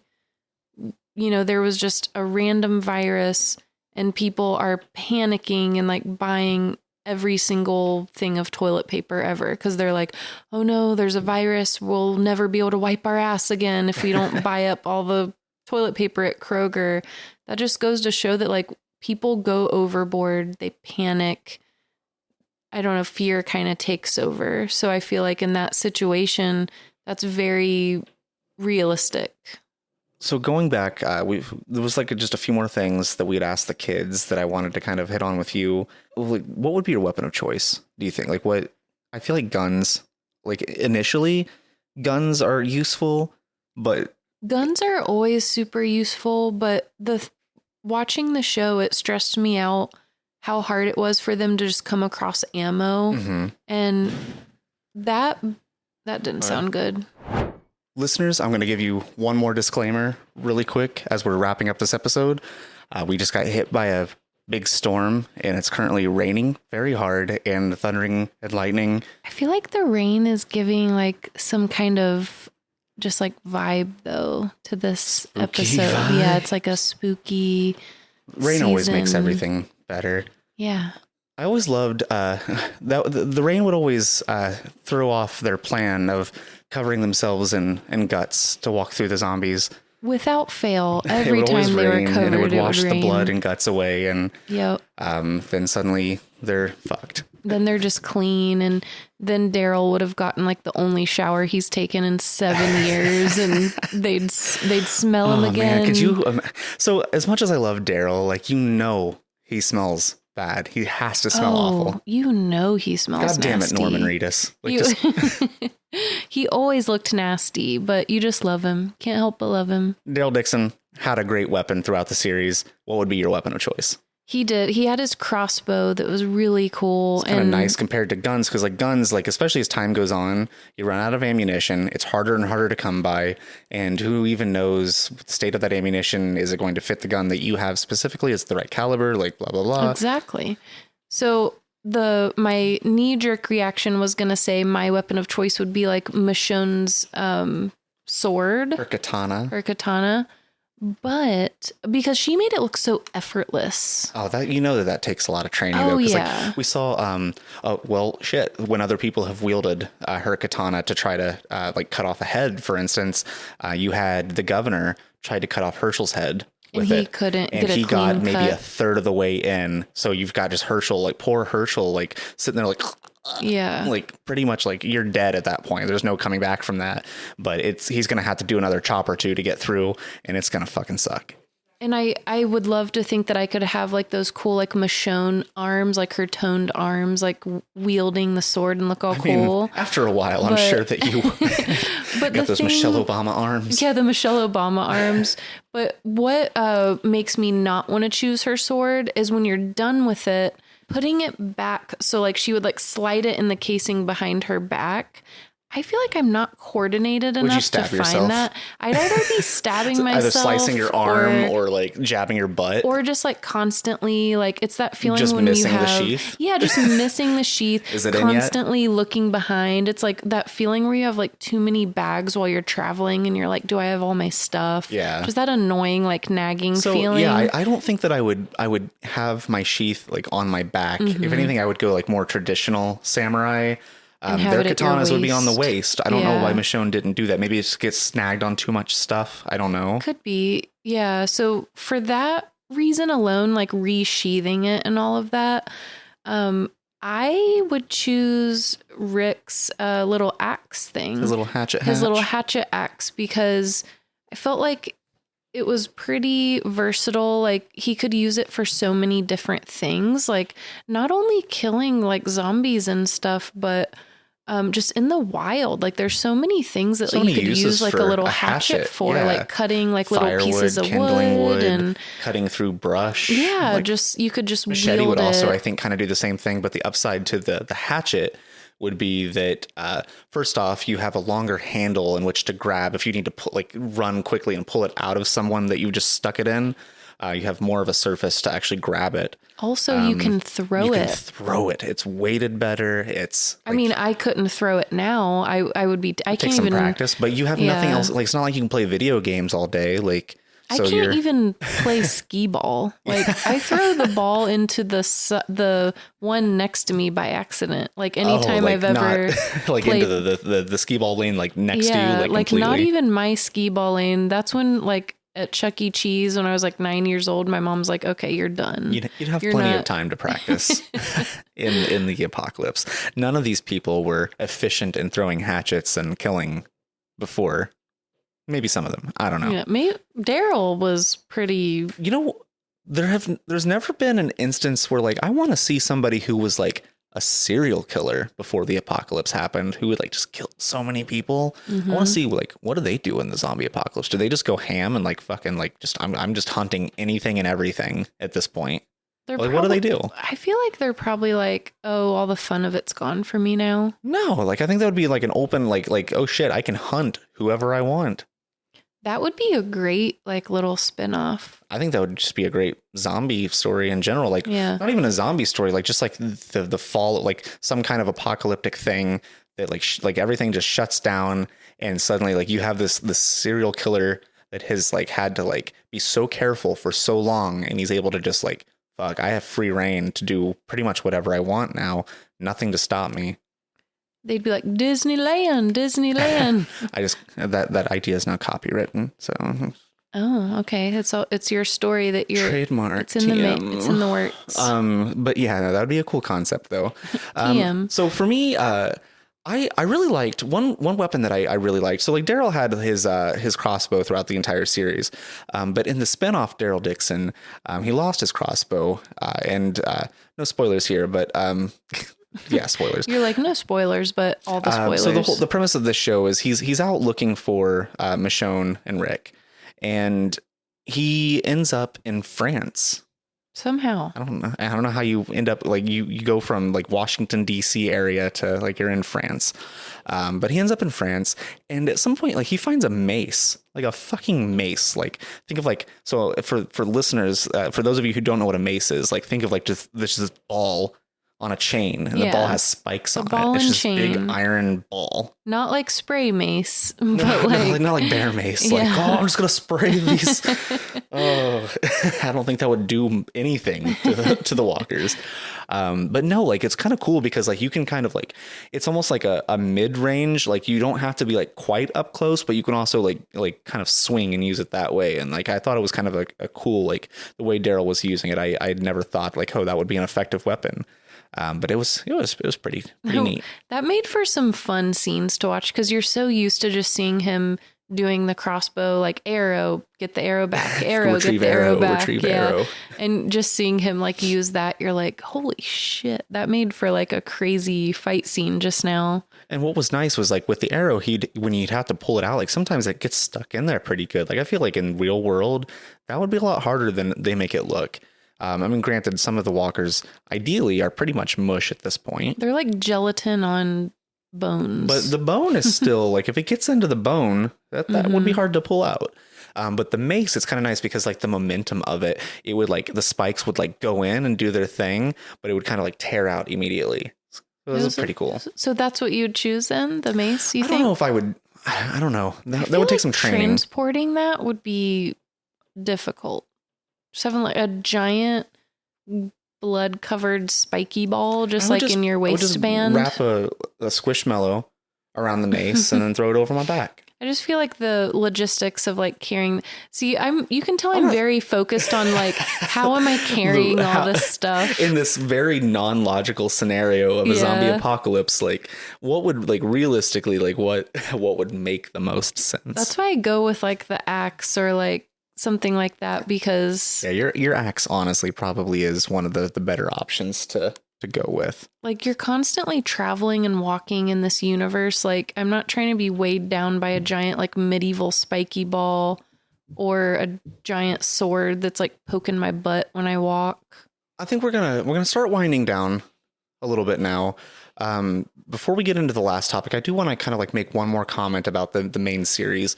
One thing that I both appreciate about it and also sometimes get frustrated with is like they do a good job of, you know, like I love that it's not just like the zombie apocalypse happens and then like that's the world for the rest of time. Like nothing ever changes. Like over the span of like it takes place over a decade, and over that decade, things change up quite a bit. And it's always like, I love stories like that. Like, you know, like I don't want to just see what happens in the days after an outbreak.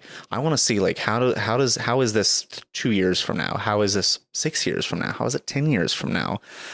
You start to see like, you know, less gun usage because obviously bullets are scarce. And guns also, if not maintained, also don't function properly over time. And, you know, a lot of people out there that are just finding these guns and using them, like they're not probably taking care of them properly or have the resources to do so. You have, there's a very limited technology available to you. Proficient like farmers, just like people relearning like older skills. Kind of like awakening like those older skills that you've never really had to use before, but now you're forced to, and in order to just keep society going. Also, like the usage of cars diminishes over time. Like there's a lot of gasoline on hand early in the show, but as the show goes on, I mean, gasoline, like if not stored properly, it evaporates, goes away. It goes away. Used, like it's not. It evaporates, doesn't it? I think it does evaporate to a certain extent, or leaks out, or like in some way or another, it's gone.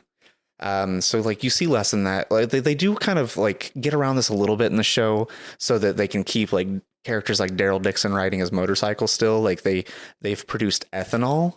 Yeah. Which means that they also have to have like a lot of mechanics in their world that are converting these vehicles to be able to use ethanol, which I find that unrealistic. We've already talked about how we have to suspend our disbelief a little bit in the show. Much.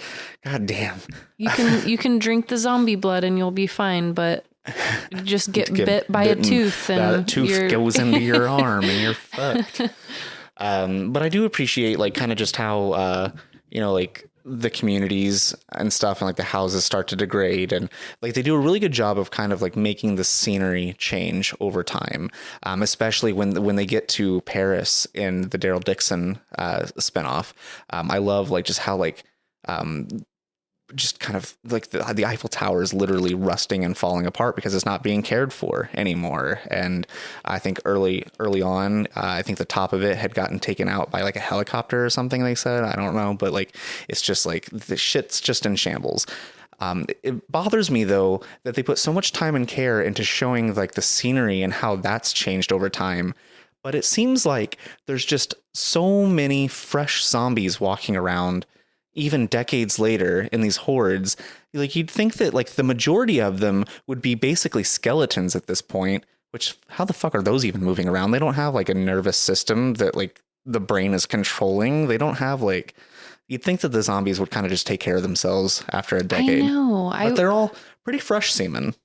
Semen. Fresh seeming. They're all pretty fresh semen, which sustains their life. Yep.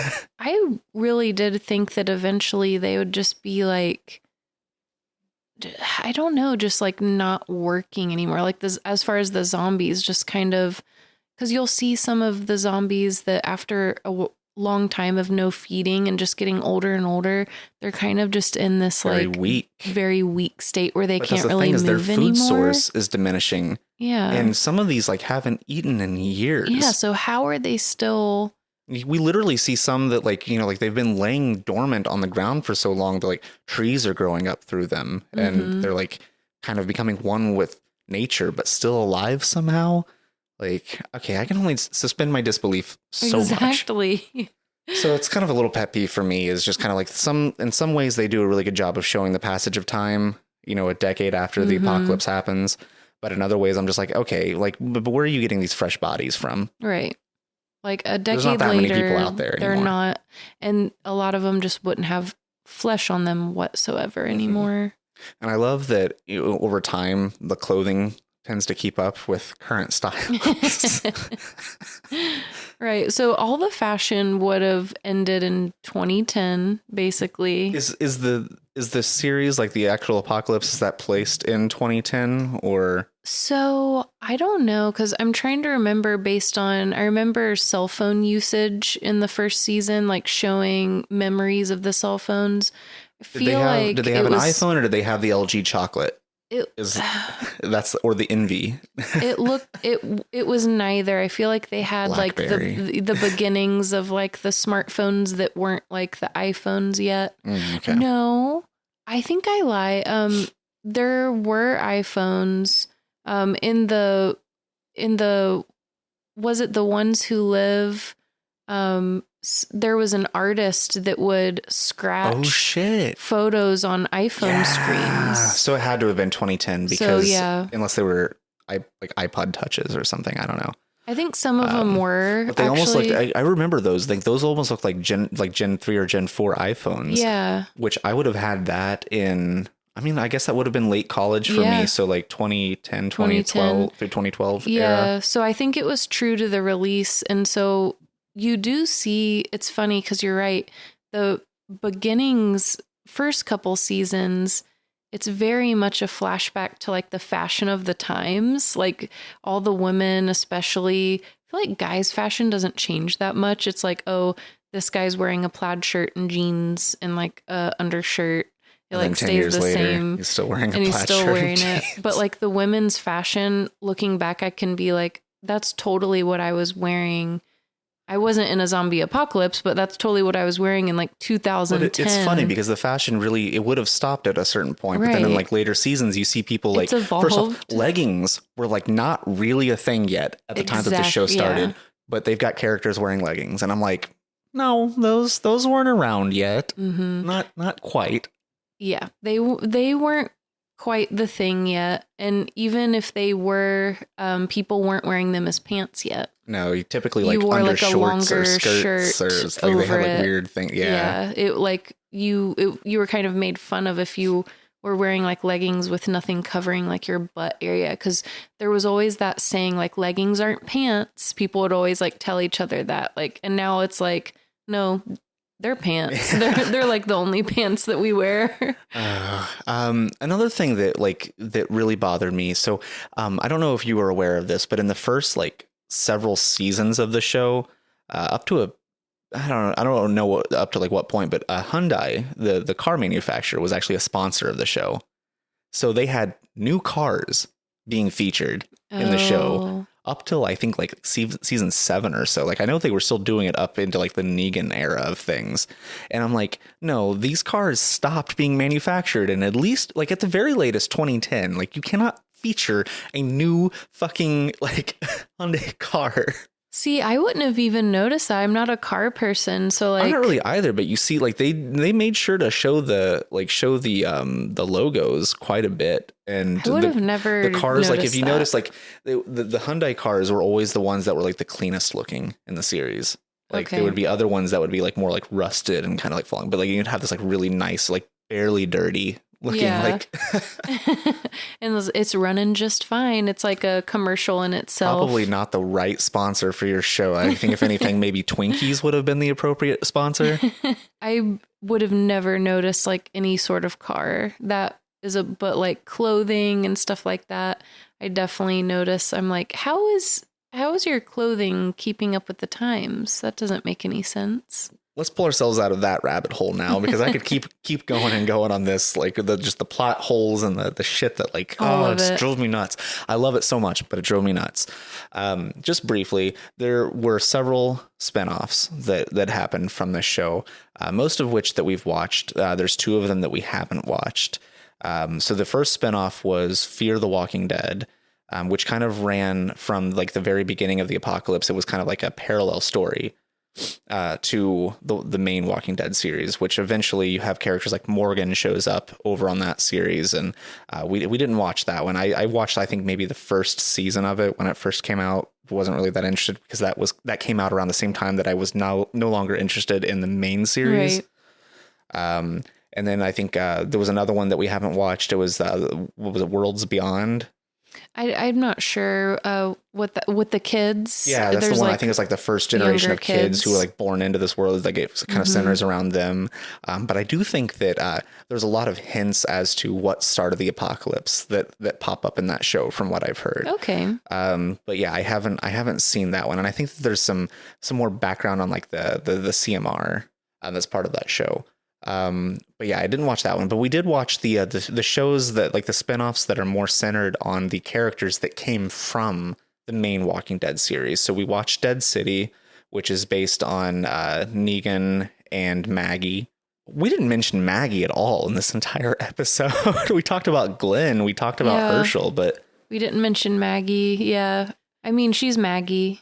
Maggie. It is what it is. She's pissed at the world because Negan took her man. Yeah. But somehow she's like, still partnered up with him in the spinoff. Yeah, that was the first No, that wasn't the first spinoff. We watched The Ones Who Live We first. watched The Ones Who Live just because it was airing at the time that we finished the main series, and it kind of continues the story of Michonne and Rick and what happened to them after they left. So we were more interested in watching that. And then we kind of went back and we watched Dead City and then Daryl Dixon. And we're getting season two of both Dead City and Daryl Dixon. I think Daryl Dixon comes out sometime this summer. Yeah. Dead City is currently filming. When Milo found out a couple months ago that they were looking for extras to play zombies for Dead City, they were going to be filming in the Boston area. He was like begging us, like, I want to go be a walker. He wants to be a walker extra so bad. I found out that they have 3 levels of walker extras that they do with like the prosthetics and makeup and everything. They have like their like the close up. I don't know like the terms that they actually use, but like the more close up zombies, they get like head to toe, like full makeup and prosthetics. Then they have the kind of like mid level, which aren't really focused on, but they're kind of like there in like the main hordes a little bit more. They get like kind of just highlights and shadows like on their face and like kind of like the clothing, but not full makeup and prosthetics. So they're more like fresh, basically. Yeah. Probably. And then you have the people in the far background that you're never really going to see who are just wearing basic masks, essentially. Okay. Walking around. So they're just like a so silhouette. many extras needed for this show, though. They really like the only time that they really do a lot of CGI is when they just have like massive hordes or just like hordes of zombies throwing themselves off cliffs. Yeah. Or buildings. Yeah. Milo would love to do something like that. He had so much fun watching. But yeah, I felt like the Dead City with like Maggie and Negan, I was kind of like meh with that one. I really liked watching The Ones Who Live only because I had to find out what happened with Rick. Like, yeah. Obviously that was what was pulling me like through that show, was to just find out what happens and would it be a happy ending or not. And then Daryl Dixon, I was like, but like Ones Who Live and the one with the Dead City one, those just didn't feel like the show. Like the main show to me, and I was kind of sad about that because it lost some of its luster a little bit. The Ones Who Live did a little bit just because it was kind of the continuation of Rick and Michonne's story, so it kind of felt like it brought that aspect back to it, and I think that it is the piece like to the puzzle that kind of will pull everything back together. Like eventually, I don't know that they'll do another run of the main series, but I think that we'll start to see like more of the original characters interacting in some of these series a little bit more. And I think that that's probably the catalyst for that. I think that they were winding down because it had been running for so long. People were wanting to go off and do other things, but a lot of them have gone off and done those things and they're like not really doing much of anything anymore. So they're like, fuck it. Like people are still interested, which there has been kind of a resurgence of Walking Dead content and popularity. Make more of it, I guess.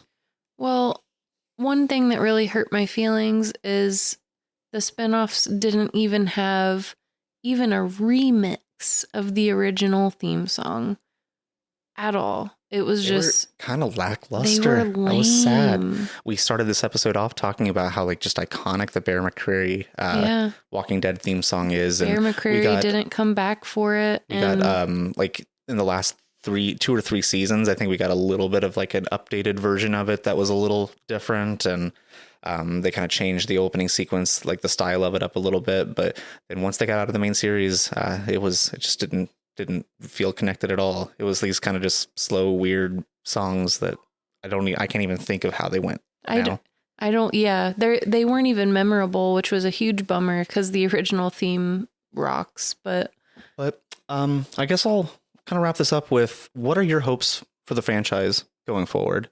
I would love, I don't know in what like season or like series it would need to be, like if it's a new series or if they're planning to do this for maybe the Daryl Dixon one. I would love to have the payoff of Daryl reuniting with Rick again, because that was such a big thing. Like some of the end conflict of Daryl and Rick having together kind of set off this chain of events where Rick disappeared. And I think Daryl carries around a guilt for that. And he loves him like a brother. Like that is his brother now. And he's went to like Literally, like after Rick disappeared, like Daryl refers to Rick's kids as his kids. His kids, yeah. And like he refers to him as his brother. And I feel like to multiple people, he's referred to Rick as his brother. Mm-hmm. And I think that guilt is like, you know, it caused him to go to like the ends of the earth, literally. Like, well, he didn't go to the end of the earth. He went to France, but still, like might as well be the end. What's beyond France? Yeah, it's just worthwhile. The catacombs. It's the end. It's like as above, so below. But yeah, so I would love that payoff to see them reunited and just for him to know, because I think part of him feels like he's gone. Like I think he thinks Rick is actually gone, but I think he just can't let himself believe that, and he just wants to find out what happened. I want him to have that moment. So for me, I have two things that I would like to see happen with the franchise going forward. So I think that we have a couple more seasons of these spinoffs that we're probably going to get. I feel like we'll probably maybe end up getting a spinoff or like a second season of The Ones Who Live. Really? But I'm hoping not. I'm hoping that they do one more season of Dead City and one more season of Daryl Dixon to kind of like bring some of those characters back in line. And my hopes for the main franchise, like the main series, would be that they kind of do what they were originally going to do with The Ones Who Live. Like it was meant to be a series of films, not a television series. And then COVID happened and it kind of fucked all of that up. So they ended up just pushing it back a little bit and then turning it into a limited series instead with like 6 couple hour long episodes. Okay. What I would like to see happen is maybe like another season or so of Daryl Dixon and Dead City, and then bring all the characters back together in a film. It's like one Walking Dead film that maybe takes place a few more years down the line as all these characters are finally finding their way back to each other. The world's starting to rebuild a little bit, and there's some kind of conflict that threatens that, whether that be another outbreak, or maybe they get into these evolving zombies that are like, you know, like walkers really at this point aren't much of a threat anymore, but they're starting to become like something happens that causes them to be a threat again. Or I think that would be like one hope for me, is like, just like, all right, like, because I think that the ending of the main series, I think, was diminished a little bit, because by the time that I mean, it was different for us because we watched it like after like some of the spinoffs had already happened. But for a lot of people, like I've heard people saying that like it was kind of like it didn't really feel very final for them because they already knew, like the spinoffs had been announced. Some of them, at least, had been announced already before they even wrapped up the series. So I think like one kind of just like final story, I would probably love in a that. film format, to kind of just wrap things up and give everybody like that real like finality. This is an unpopular opinion, but I want this, and I think it's going to happen. I think Negan and Maggie will fall in love. Why do they have to fall in love? Because I don't care if Negan killed Maggie's husband. Like, I swear there is a tension between them, and it's not just a hate tension. And I think that she hates that. Like, I think Maggie and Negan are compatible. I think that, so here's the thing. Because I know that we're getting a second season of Dead City, I think that what's going to happen from that is I think that they're going to learn to be partners in some capacity. I don't think in a romantic way, but I think that they're going to become closer and understand each other better, even more so than they do now.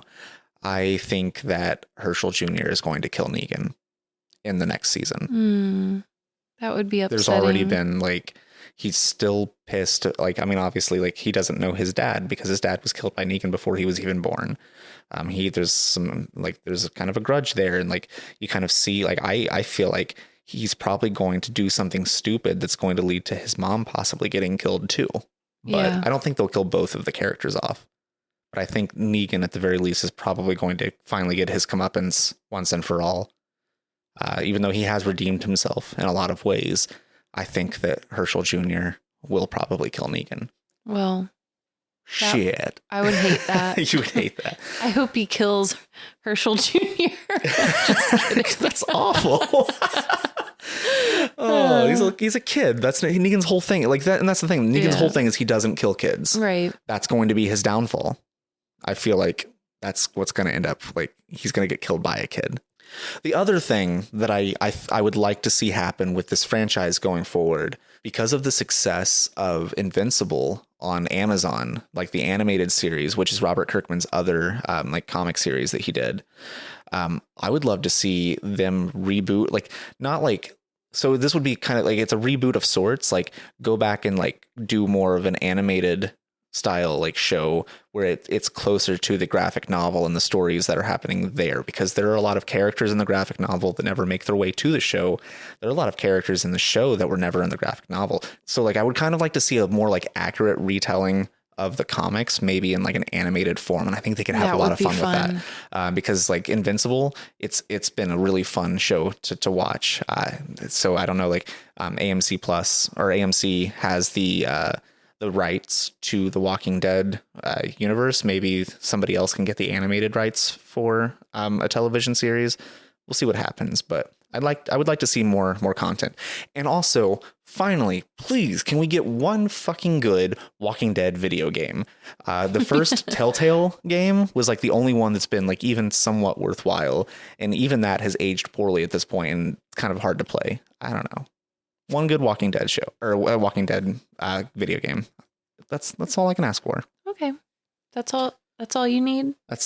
Yeah. I guess I'll just play Days Gone again. That was basically Daryl Dixon simulator.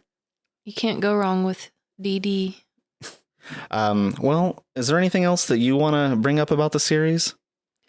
I just want to end by saying how fun it was to rewatch, and if it's been a while for you, you should try and rewatch it. Give it a go now that you can stream the whole thing on Netflix. Give it a chance again. It really is like such a fun rewatch, and it is one of those shows where the characters feel like family eventually, and it's a good conversation. It's not the best show that I've ever watched by any means. It's not even the best like zombie content that I've ever watched, but I do like that it's at the core of it. There's again people conflict and drama.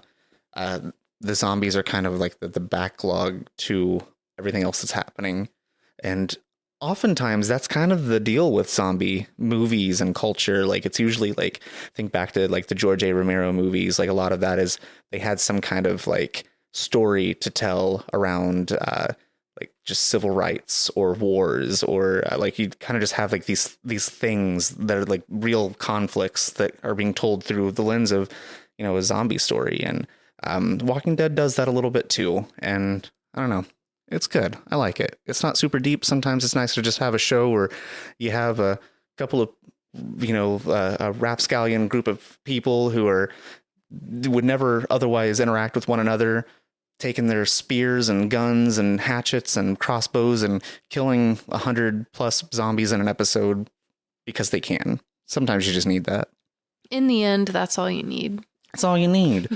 Well, this has been awesome. I am your host, Justin Tyler.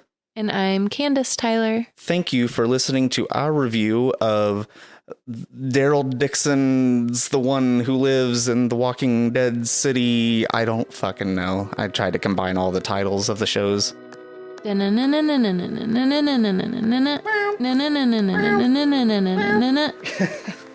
Thanks.